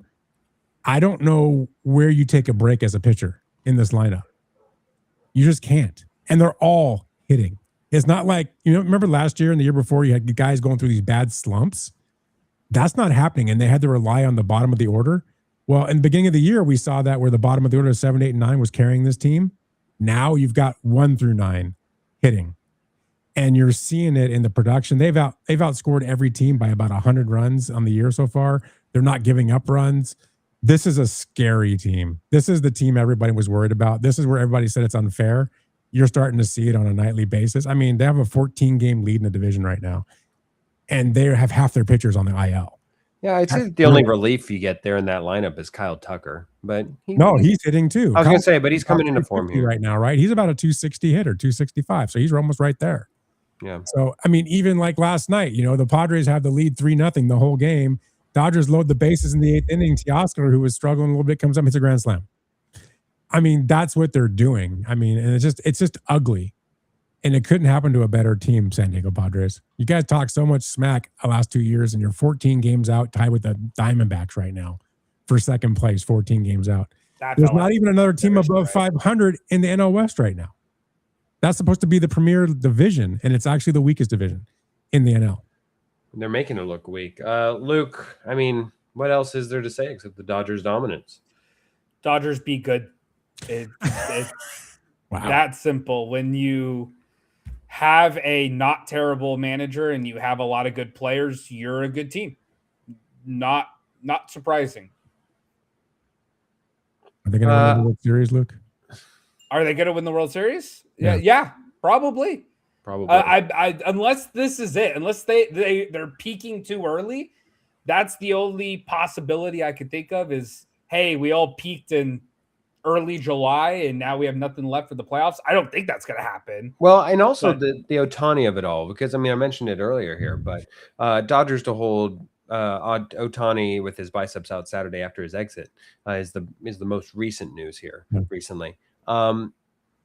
It's always hard with the Dodgers, and specifically if Ohtani were still in the Angels, I would be much more concerned about this because they certainly don't have the depth to where they can afford missing time. However, with Ohtani, especially now that he's sort of out of the Cy Young race altogether due to injury, you have to somewhat take these things of injury news with a grain of salt, to where they are going to err on the side of playoff in health and durability. So they'll say, take a week, take a month, take 2 months off if you need to. We want to make sure that you are in prime position to be at your best, feel your best, and perform at your best during the postseason. And so while Ohtani being out isn't good news, it's not the worst news. It's a little clouded in misunderstanding with Ohtani specifically, is my thought. The team doesn't rely on him the way it did, I think, year one, right? I think year one, he was a big piece, and I don't think that is the case anymore. I mean, it's such a well-rounded and deep team. They don't need Ohtani to win games. He can rest. It's not a big deal. And you have to remember, Blake Snell hasn't pitched in, 2 months? Glass now hasn't pitched in a month and a half. I mean, these are Edwin Diaz, who had his surgery. I mean, these are all guys that are still going to come back in the second half of the season. I don't know where you put them. I don't know who you get rid of. You thank guys like Roboleski, who stepped up. He's 10-2, and he's probably an all-star. And people thought we weren't even sure he was going to make the team this year. I mean, there's just so much depth. It's just, we talked about it at the beginning of the year, and we continue to talk about it. It's just ridiculous. But this is what you do. Even when your big stars are out, if you have the depth that the Dodgers have, you can survive it, and to a point where you're running away with a division, and it doesn't even feel like you're trying. So it doesn't, it's just right. It just doesn't. I mean, it's almost, I'm not going to say it's boring, but it's just expected, right? Speaking of expected, our most expected commenter and sexiest one is back on there. Sports Girly saying, thank you for the birthday wishes. Sorry I'm joining late. Did you guys already discuss the most important sports news of the summer out of Madison Square Garden last night? And that is, of course, talking about Adam Sandler officiating the wedding of the century. Also stating on the part of Sports Girly, correct, Ralph. The Dodgers have so many crucial players and excellent management. They're not a team whose success hinges on one player. That's why they're great. I don't agree with her much, but I agree with her there. And I feel like Sports Girly has not been playing things at 2 times speed. She just caught up with us. But anyways, whatever. Wow. I thought she was starting from the beginning, but anyway. Hello, Sports Girly. Speaking of somebody who's... Happy birthday, Sports Girly. Yes, thank you. Yes. Mentioned before. However, talking about somebody, when you're talking about Ohtani, that the Dodgers don't have to rely on, we're going to a pitcher that is heavily relied on and not showing up for the expectations that even was. Back on 3 days ago, the Pittsburgh Pirates' Paul Skenes allowed a season-high 7 earned runs in a 10-6 loss against the Phillies. Now, it's somewhat forgivable, because it's the Phillies. But still, we saw this very early in the season with Paul Skenes, and now it's starting to creep back. This lack of indomitability, if you will, on the part of Paul Skenes against the better competition. Now, granted, do you think he has the best outfield and defense to help support him as a pitcher? No. I mean, you are still playing for the Pirates. However, if you are that guy, if you are that pitcher, you would think that you wouldn't need them. You'd have your stuff would be so good that you wouldn't need to rely on defense. But still in all, not playing the best. Ralph, it feels like with these types of performances becoming not normal, but more regular, more less aberrations. Do you think that this bodes well for, or the lack thereof, of Cy Young winning for Paul Skenes? I think there's bigger concerns here. So just to set the table, the Pirates are 0-9 in his last 9 starts. Think about that. They've lost all of his last 9 starts. He has over a 5 ERA in those 9 starts. Something's going on. And then this is where it gets scary. And this will tie into the next topic we're going to get into. His fastball average is down pretty well. It's down to like 96, where he used to be a 98 guy throwing 101. His speed has started to come down. And when you see guys that are power pitchers that all of a sudden start losing velocity, right away, you know what it is. They've got something going on in their arm. And you know what? Paul Skenes has not had Tommy John surgery. Nope. But I have a feeling he's on his way. And that's a scary thing, and I hope it's not true. But he's starting to show all the signs of somebody that's going down that path. Those power pitchers that all of a sudden start losing velo, who then start trying to throw even harder, and boom, that ligament goes. And I feel his arm is overly fatigued from probably from the previous years, and that ligament is starting to weaken. And that's why you're starting to see the velo go down. I hope that's not the case, but typically when you see this, that's what happens.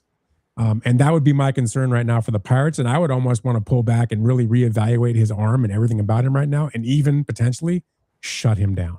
Well, maybe not shutting him down, but my question to you, Luke, was going to be more so of, I'm curious because actually we've talked a lot about who's going to not benefit from a strike out year. But if ever there was a pitcher that could actually benefit from a year gone, could it be not only just a Paul Skenes who's resting, but what if he's recovering from Tommy John surgery? So I guess if with that in mind, if you're the Pirates, because I think we all know where this is heading, eventually they will be trading Paul Skenes. They're not going to give in to any contract that he is probably going to merit and demand. So if you're the Pirates, even though it's not top of the line market anymore, it's still going to be pretty substantial. Would you trade him now before Tommy John surgery, or would you try and trade him in the uncertainty of a post strike? Great question. If you're the Pirates, it's shut up or nut up time. Like this is your choice. This is your last opportunity. Will we continue to be that team who every time they might have something good on their hands, we just trade it away because we don't want to pay it, which is probably what they're going to do? Or are we finally going to say, hey, let's see if we can get him Tommy John right now, give him the full lockout year to recover. Yeah. And then come back and let's finally be a baseball team. Let's actually, do something crazy and try to win. I know that's like a scary thought to them. They don't know how to do that. They might need to make some calls, take some classes online, maybe look up a YouTube video, watch Moneyball, something. But get out the pen and paper, boys. Something. I personally think that they will probably try to trade him. And because it's the Pirates, they're probably going to wait too long. And it will probably get them the least amount back. But I have to imagine if you don't trade him at this deadline, which from all appearances, it doesn't sound like you will, especially with how he's been pitching lately, you're probably going to get stuck in this no man's land where you have to hold on to him until after the lockout. And then, to be honest, you probably are going to have to wait for half a season. You're going to have to wait till the trade deadline of that first season back just to try to establish full value, or you're just getting peanuts for him. So I think that you're in a lose-lose situation if you're Pittsburgh, because you refuse to try to build a winning baseball team. And I'm curious, Ralph, I mean, as somebody who's a part of the Dodgers who would be in talks about acquiring him, does he interest you right now? He still does, right? Like, he still holds value, even though you're concerned. He has No. value, but he doesn't interest us. No, I mean, if I'm a Dodger GM, I don't want him because honestly, I'm not saying his ligament is bad, but I'm saying he shows me all the signs of somebody in the near future that's going to have Tommy John. It's going to sit for a year. I'm not interested in putting a bunch of money into that, not at all. So no, I'm good with just letting him go somewhere else. Let him go to the Padres. Yeah, and it's so odd that because of Tommy John, it's just losing the year of it all, right? Because actually Tommy John is not a death knell. In fact, a lot of people recover great afterwards, and one would probably assume. I'm sorry. They throw harder after the surgery. And they throw harder. So I mean, it would be argued that, but it's just the fact that especially if you're trading for him, you don't want to be the one to be holding the bag. Your point is a good one because if he would have to go down that road, and we're not saying he has ligament damage and knee, I'm saying it could just be fatigue. But if he does go down that road, what a great time to do that with next year, maybe the year after. There's not going to be any baseball. Exactly. So he'll have a great amount of time to recover. I mean, that would be your ideal point. But still, I don't know. There's something about Paul Skenes. I mean, I like him, but I'm not interested. I'd rather have Skubal before Skenes, personally. So speaking of pitchers that we'd want, Mizorowski of the Milwaukee Brewers, he's somebody else that we've talked about that is possibly going to be is a little concerning here with how fast. Like, he throws so fast and so hard that it's just concerning because it's so unreal how he defies physics and logic physically with what he does with his high velocity, and then plus with how the Brewers are utilizing him game in and game out. He's dominating the Cy Young race right now as of at this moment. Is he somebody else that we have to worry about with an injury risk here, Ralph? He scares me. He's first of all, a great pitcher. I mean, unbelievable. But to hit 105.5 miles an hour, which is with consistency, it's the highest recorded pitch by a starter in the StatCast era. I mean, 105.5. And to think about on his last pitch in that game, his 107th pitch, he hit 102.8. That's insane that an arm can be that live after 107 pitches. And I think you might see him really good like this for a couple of years, but the ligaments and the joint, they can't hold up. They're not designed to throw a ball that hard. I mean, I've talked to so many people that are in baseball around pitchers, doctors, different therapists that look at this stuff, and they all say it. The human body, the human arm, and the whole way it's set up is not designed to do this on a consistent basis. And ultimately, people that do this are going to have issues. It's going to go. Ligaments will tear. And I unfortunately think he's going to go down that road whether he wants to or not. And it's unfortunate. But he's a freak of nature how fast he throws. 105.5. How do you hit that? You can't. Can't even interpret. The brain can't even fathom it. You just swing and pray. Yeah. You literally just eyes shut, swing and pray, and hope. And then he backs it up with a 96 mile an hour slider and a 93 mile an hour cutter. I mean, that's insanity. This stuff is impossible. But I am concerned about him. I mean, if I'm him, you ride it out as long as you can, right? And when it pops, one day I feel like he's going to be on the mound and his arm's just going to go flying with the ball. I don't know. But the day it happens, it's going to be a shame. And I just don't know how he avoids it. I'm not really sure how you avoid it ultimately happening when you throw that hard. It's crazy. Just crazy. But yeah. He's all of only 24 years old. So, I mean, I'm not sure he's ever had a Tommy John. I don't think he has. Luke can look that up for us in the moment, but he's definitely somebody who's got tremendous stuff, and it's absurd that he throws that hard. When should something go, you just hope that it's not at a playoff thing, and he is not. We're getting visual confirmation. I was trying not to. The way they do the surgery now, where they put that mesh, he can go back throwing 107. I mean, it's just kind of crazy. Yeah, absolutely. So, I don't know. So it's impressive stuff. You look and the stuff that pitchers are just now, especially the young ones, coming up with, and then you look at the longevity paired with that. I mean, Aroldis Chapman is doing stuff for longevity over there. Me too. It's crazy. Yeah, absolutely. So these are guys that could, like your point. A guy like Miz could benefit from a strike. I mean, he really could. It could give his arm a chance to really rest and heal and just buy him some years. Absolutely. So let's. I think that's where we'll put that baseball on the shelf here for a moment as we continue on a series that we started last week. Of course, last week being the start with quite possibly the worst division in NFL with the NFC South. We go from the worst division to the most boring division. Now we will sell. Now tell me Tell me that whenever you think of the old, like when it first started, the old what is it? The Thursday night games that when they first started, you're like, it feels every single week that it's just some two crappy teams playing against each other.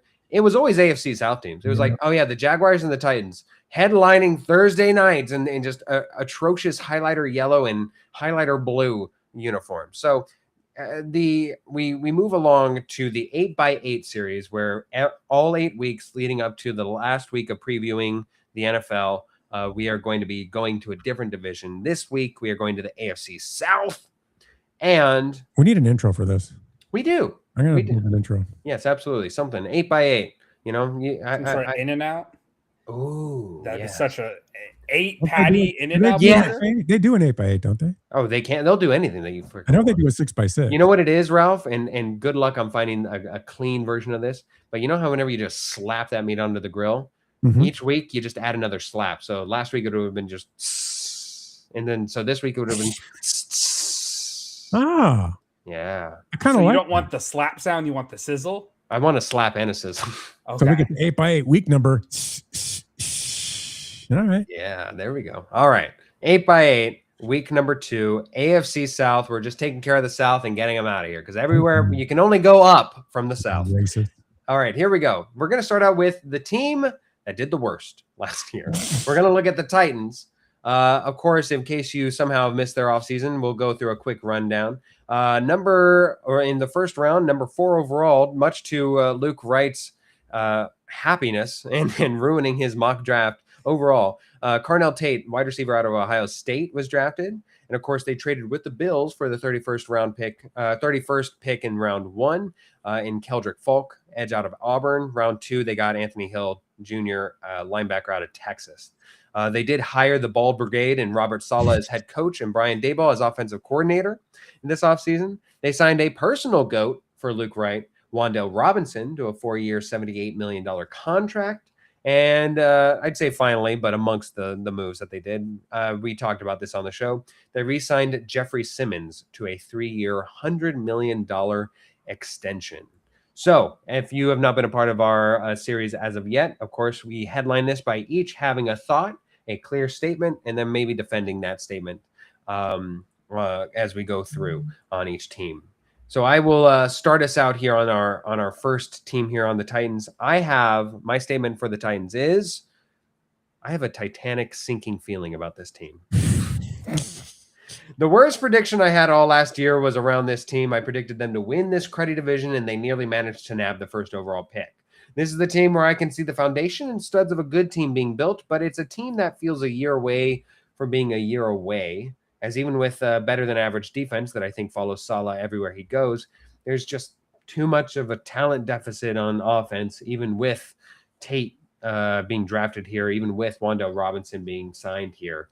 So I think that this will be the worst team in the division, a Titanic sinking feeling.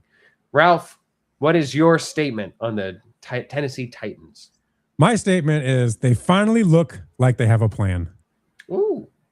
And what I mean by that is it seems like in the past they would just draft and collect pieces in free agency and just put it all together like a big, good mishmash of hash and then just play it out during the year and eat it because it was, it filled you up. Doesn't mean it was really good or really bad. It just kind of filled you up, right? We've all been there. We've made that dinner. We've been to Taco Bell. But I feel like they finally have a plan where they're building around Cam Ward. They're trying to give him some pieces. I think they brought the right coach in. He's an identity guy. He's going to try to build a culture there. These are things that you don't typically talk about with the Tennessee Titans, right? And I hate to say anything good about him because we all know that 5-Time is a big Tennessee Titan fan, and we all don't like 5-Time because he's just not very intelligent. But he 5-Time being Triple H, Harrison Hicks, right? Part of our draft coverage, yeah.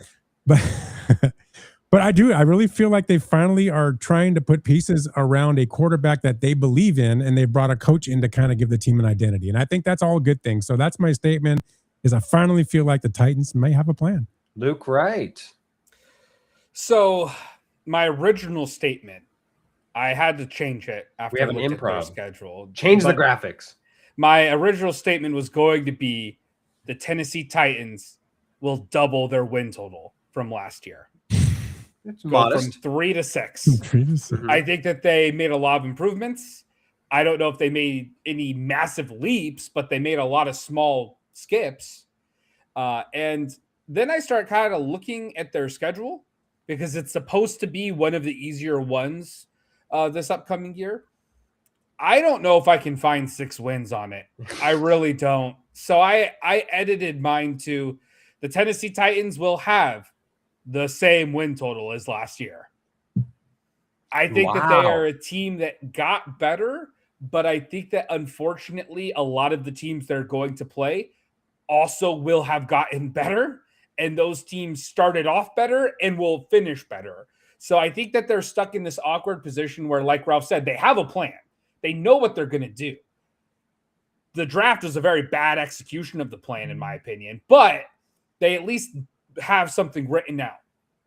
I just think that they're going to be stuck in the situation where unless they can get a lot of wins against their division opponents, I think they're going to basically only have maybe 2 non-division wins all year.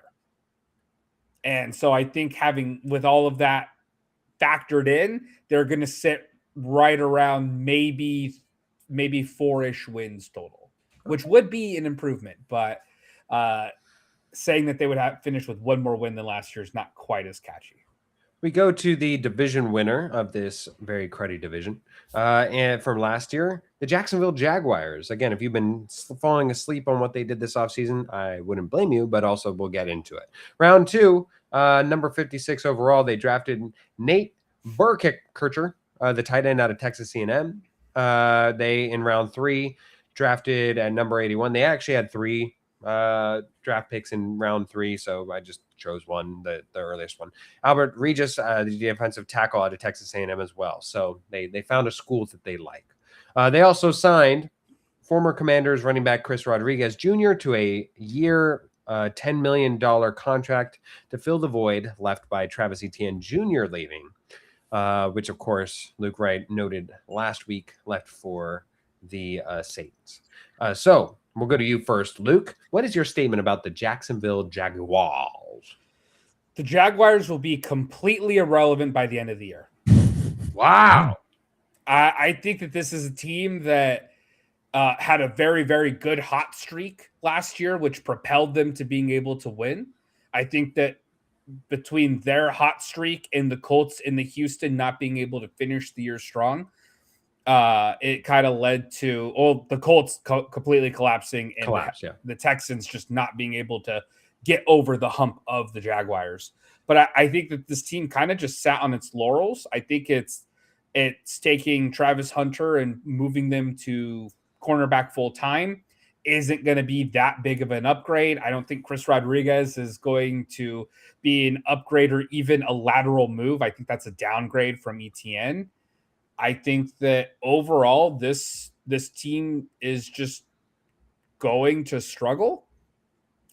Especially Brian Thomas Jr. does not have a bounce back compared to the disappointing season of last year. And I think by the time we get to the end of the year, they might have a fine schedule. They might be 500, but I think that by the end of the year, they will be out of playoff contention and it won't really matter because their last games are against the Commanders and Colts. And so I think they'll just kind of be relegated to afternoon fodder. Fair enough. Ralph, what is your statement for the Jacksonville Jaguars? My statement for the Jaguars was last year for real.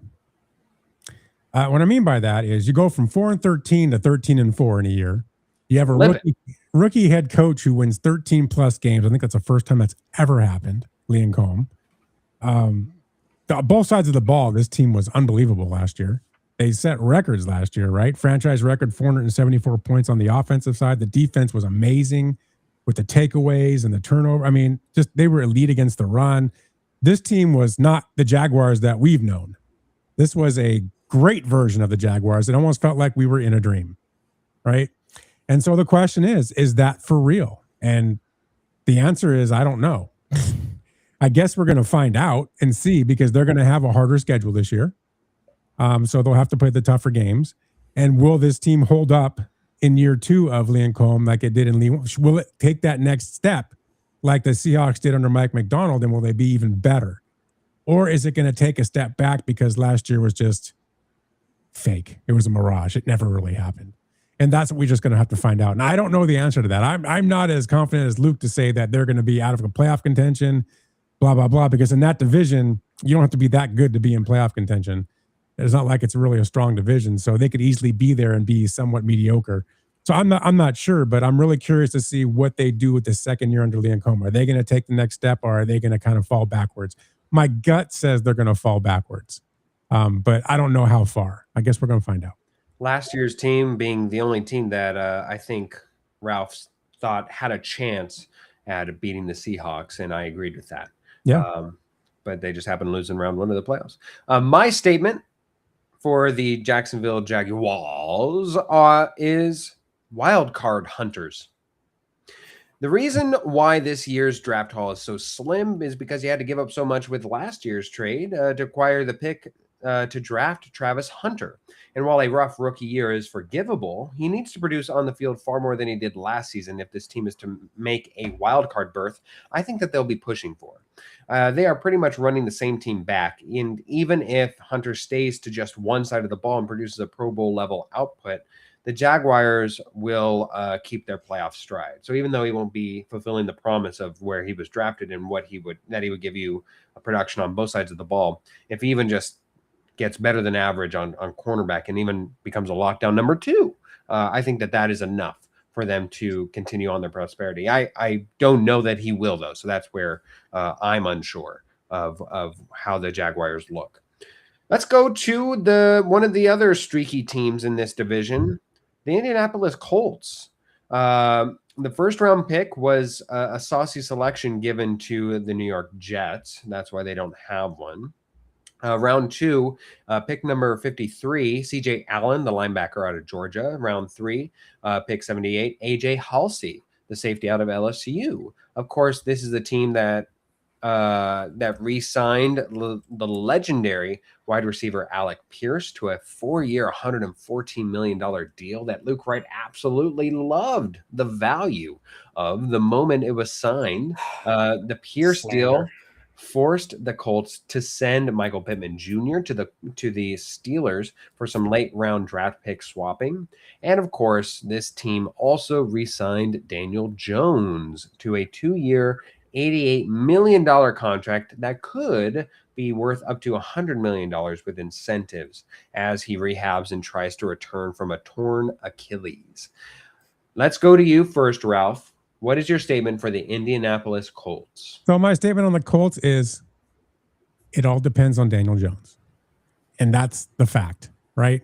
We saw the best version of Daniel Jones last year, I think, that we've probably ever seen. Yeah. He was legit. I mean, he had good numbers until he got hurt, obviously. But he legitimately had the Colts as one of the best teams in football. They were 8-2 at one point. Remember, we were all sitting there going, are these guys are real? This team looks really good all around. And then he goes down, right? Obviously, like you just said, they're banking on that. It's all about him. And they just gave him that extension, the 2-year, $88 million extension. So they're banking on Daniel Jones being the guy that the only Daniel Jones version that they know, right? So they need him to be that guy. It's going to be harder this year. I think losing Pittman Jr. is big. That is a big, big loss. And I think that makes his job a lot harder already, where I think he's going to have a hard time having to do what he did last year again this year. I'm not convinced. I'm kind of like in Sam Darnold 1.0 or 2.0 mode. Are you real? Are you for real? And will you come back and do it a second year, right? And so that's what they're banking on. They gave him a lot of money to do that. I'm not convinced that Daniel Jones is going to be that guy and that can carry the Colts. But it's all going to count on him, and we'll have to see what happens. Either the Colts are going to get that version of Daniel Jones and they'll be a contender and they'll be good, or they're going to get the Daniel Jones we all know and love from the Giants and they're going to be an afterthought. My gut says, especially coming off an Achilles injury like that, you might get this second. Just as a fact. That's the ceiling. Yeah, I mean, just coming back from an injury like that, it's always tough. I think you're not going to get what you had last year. You're going to get something less than that. And that is going to hurt the Colts ultimately because they really rely on him to be that guy, and I don't think he can be that guy this year.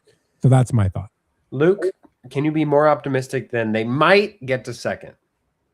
No. My statement, the Colts will be the Colts. They are going to be a 500 team. They're going to have some positives and some negatives. They are not going to be they're never going to, I think, be able to replicate the lightning in a bottle that they had at the start of last year. So many things had to go right for them. Jonathan Taylor was just an absolute monster, as well as Daniel Jones. I just don't think you're going to be able to replicate that all again. They also, in a way, really had a benefit of a very easy schedule at the start of last year, getting Miami, getting that very lucky win against Denver with a very bad call at the very end, getting Tennessee twice in the first 8 weeks, getting Arizona at home, Raiders at home. Like it's just not going to come together for them in the same way this year. This year, they have to start against the Ravens, going to Kansas City. They go to Pittsburgh week 5. They have to play the Commanders overseas. They're just good. They play Minnesota, who I think is still going to be a strong team week 7. They're just not going to have the opportunity to get out to that strong start early on against bad defenses like they did last year. And so I think that even though they did make some improvements, I think having like a full year of Sauce Gardner would be huge. But at the end of the day, Daniel Jones is just such a massive question mark. And then on top of that, I just don't know if Jonathan Taylor can repeat what he did last year. And then on top of that, I do think that they completely destroyed their wide receiver core by letting Pittman walk and then giving Alec Pierce that insane contract.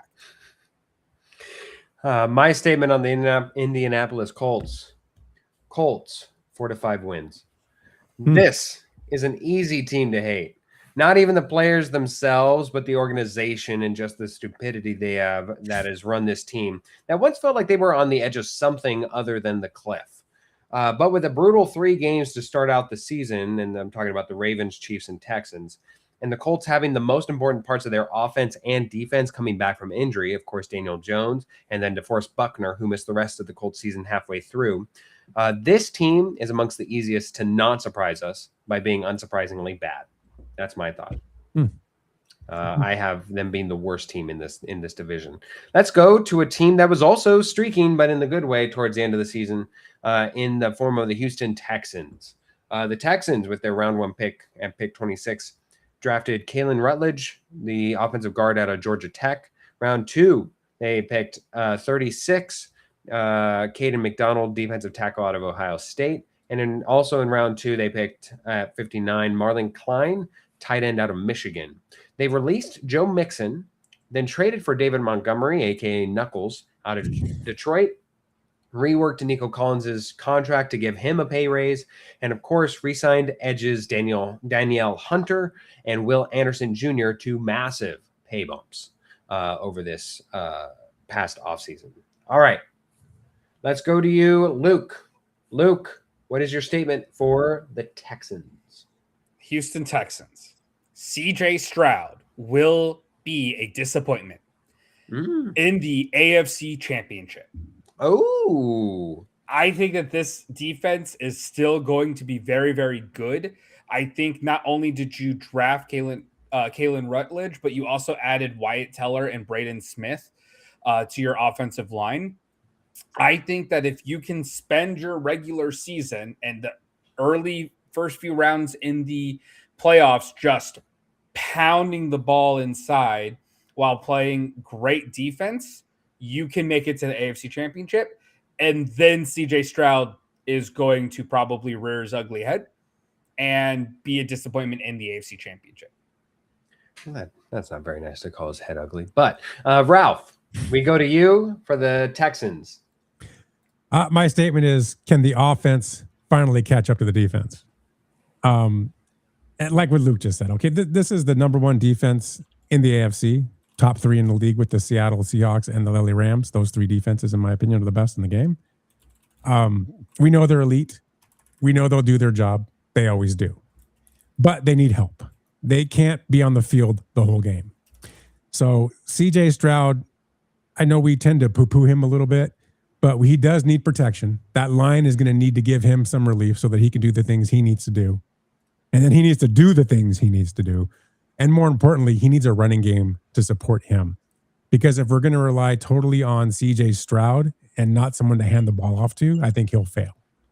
So they've got to have the line to protect him and the running game with Montgomery behind him to be working in order for him to easily manage this machine to get to the Super Bowl, which is a very realistic goal for this team.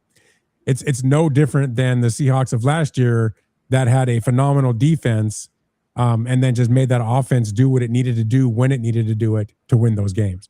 I think the Texans are most prime of anybody in the league to be sitting right in that mold this year.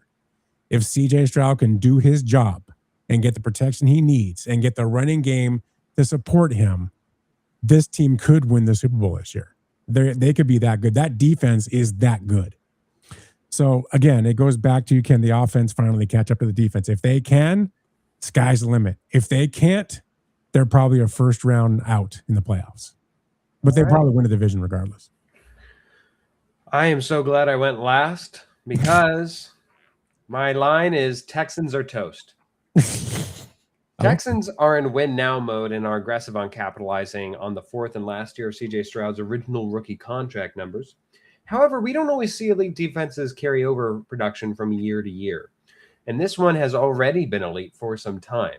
I do think we can see one last gasp of flirting with dominance, but I don't believe in the quarterback. I don't believe in trading for a bruising veteran running back. And I don't believe that we'll see this team make it back into the playoffs.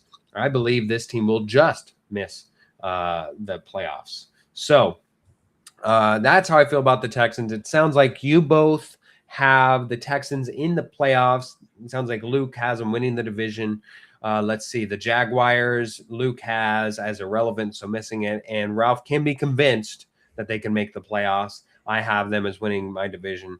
The Colts, doesn't sound like any of us believe it, except for maybe Ralph can be talked into a second place finish. And then the Titans, we all like what they're oiling up the Gussie for, but nobody wants to get in that. I know. Yeah, I'm Houston, Jaguars, Colts, Titans. There we go. All right. So let's catch up on the chat line here. Good morning, Weekend Warriors. Is Jeffrey and Randy starting a new radio show? You know, that's a great question for Jeffrey and Randy. I don't know. They did post a tease. Yes, yeah, they did. They said the only thing I'll say out of that post is that Jeffrey's gained weight. Did you see his picture? Wow. Tell me that's not true. More towards the I've lower never half. seen him, so I have no idea. He looks a little puffy. Oh my God. He's a little HR puffing stuff right now, but that happens when you're not doing a whole lot. More to love if true, and I haven't even looked. I wasn't looking at the nether regions for They're doing something, Blissful Haze. It sounds like they're trying to scheme something, but I have no idea. I haven't talked to them. And then finally here, we got Bitter Dolphin fan. No Joey Chestnut victory coverage. Now, look, what? Who said the show was done? Who said that we were done with the show? Of course, it's 4th of July. When are we going to talk about Joey Chestnut, if not on the 4th of July show? So, Luke Wright, I want to go to you. Can you give us the latest and greatest breaking Joey Chestnut news? Well, first of all, I can tell you that he did win today in very unsurprising news. Yeah. 66 hot dogs. He couldn't break 70. He is getting up there in age. He's losing some stomach lining. Yeah, apparently. capacity. Yeah. Something else I do want to point out, Morocco is up 2-0 in the 89th minute. So let's go Morocco. But I thought it'd be fun. This is Joey Chestnut's holiday. Yep. Yeah. It goes United States birthday, Joey Chestnut. Right underneath. That's the order here. So a lot of people know he is the hot dog guy. He eats a lot of hot dogs. He famously set a record 76 back in 2021 in 10 minutes. Now, I have here a list of all of his records, 55 of them to be exact. Jeez. We're not going to go over all 55 because that would be truly insane. But what we're going to do, and audience, feel free to participate and submit your answers in the chat. I am going to go through some of his records that I find to be the most disgusting. Vile. And I want you guys, I'm going to give you what the food is in the time limit in which he did it. Okay. And then I want you guys to try and guess the number. Okay. And if it's like a different, I'll tell you how it's measured. Sure. Yes. Okay. Do we all understand the rules of the game? Yes. As you stated, yes. Perfect. We will start with hard-boiled eggs. This is 8 minutes. Okay. And it is measured in just how many hard-boiled eggs. Wow. So let's go ahead, take a second and think of Joey Chestnut spending 8 straight minutes. Audience, please feel free to submit your guesses through the chat of just a man downing hard-boiled eggs. That could be a lot. I'm assuming they're pre-shelled. One has to imagine. They would have to be. Do we also have a size on the eggs? Are they like farmers market large, extra large? I do not have that information. Fair enough. that That does make a difference. I'm gonna go with how many in a dozen? Because if I'd imagine 12 in a dozen. Yeah, That's a stupid question. No, I said how many dozen? You said how many in a dozen? No, okay. Bitter whatever. Dolphin fan chiming in with 101. 101. I'm assuming that the strategy here is to have them because I think if you were like that could be a choking hazard if you just went down. So if you're going by halves, I'm assuming the number is 44. And Ralph, your number? First of all, I wouldn't want to be in the room with him that night. Same.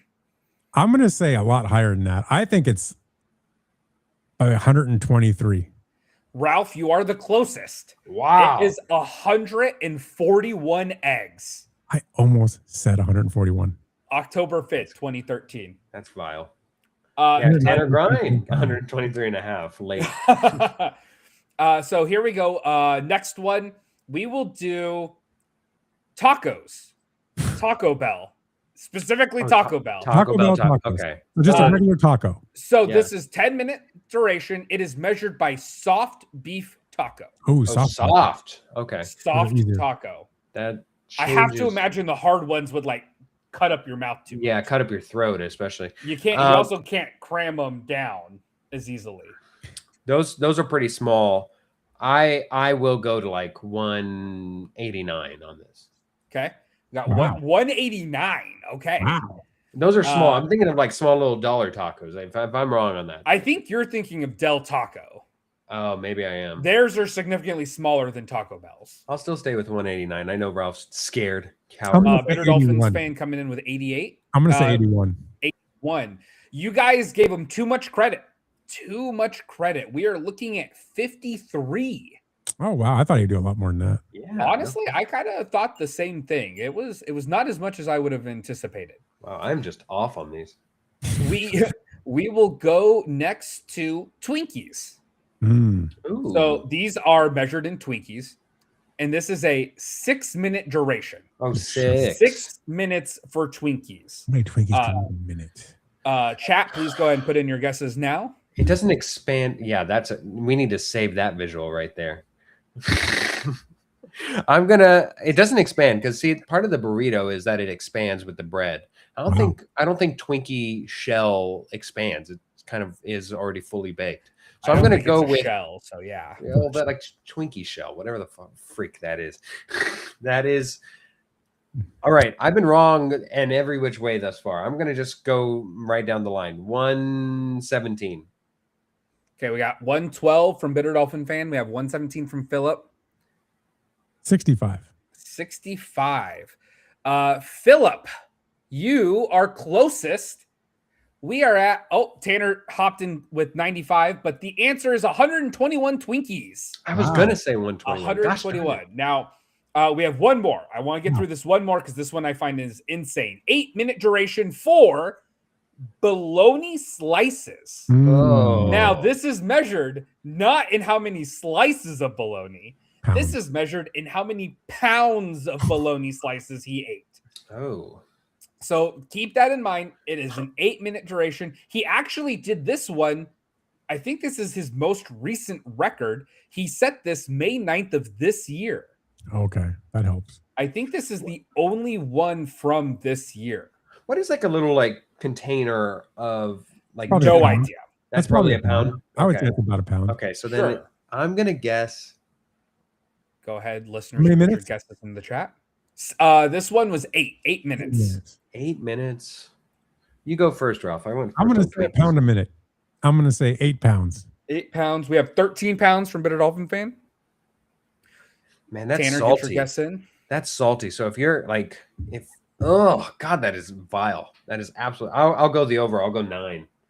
9. So we have 13 from Bitter Dolphins fan, 9 from Phil, and you said 8, Ralph. Come on, Tanner. Tanner is slowing us down here. I will tell you, right now, Bitter Dolphin fan is the closest Wow. at 13, That's too many pounds. and Tanner has run out of time. The correct amount, we didn't give him enough credit. 16. The first number that came to my mind was 20, but I was like, that is obnoxious, especially in 8 minutes. There's no way a person can eat 20 pounds of meat in eight minutes. But I was But I was 16 correct. minutes. Yeah. Oh, I Tanner missed- only oh. did 6. Yeah, Ralph, you had the right thought process. You just had to double the amount per minute. Yeah, that's Yeah. crazy. That's crazy. All right. Wow. I Happy feel birthday, full now. America, everyone. I know. I feel Don't- full by proxy.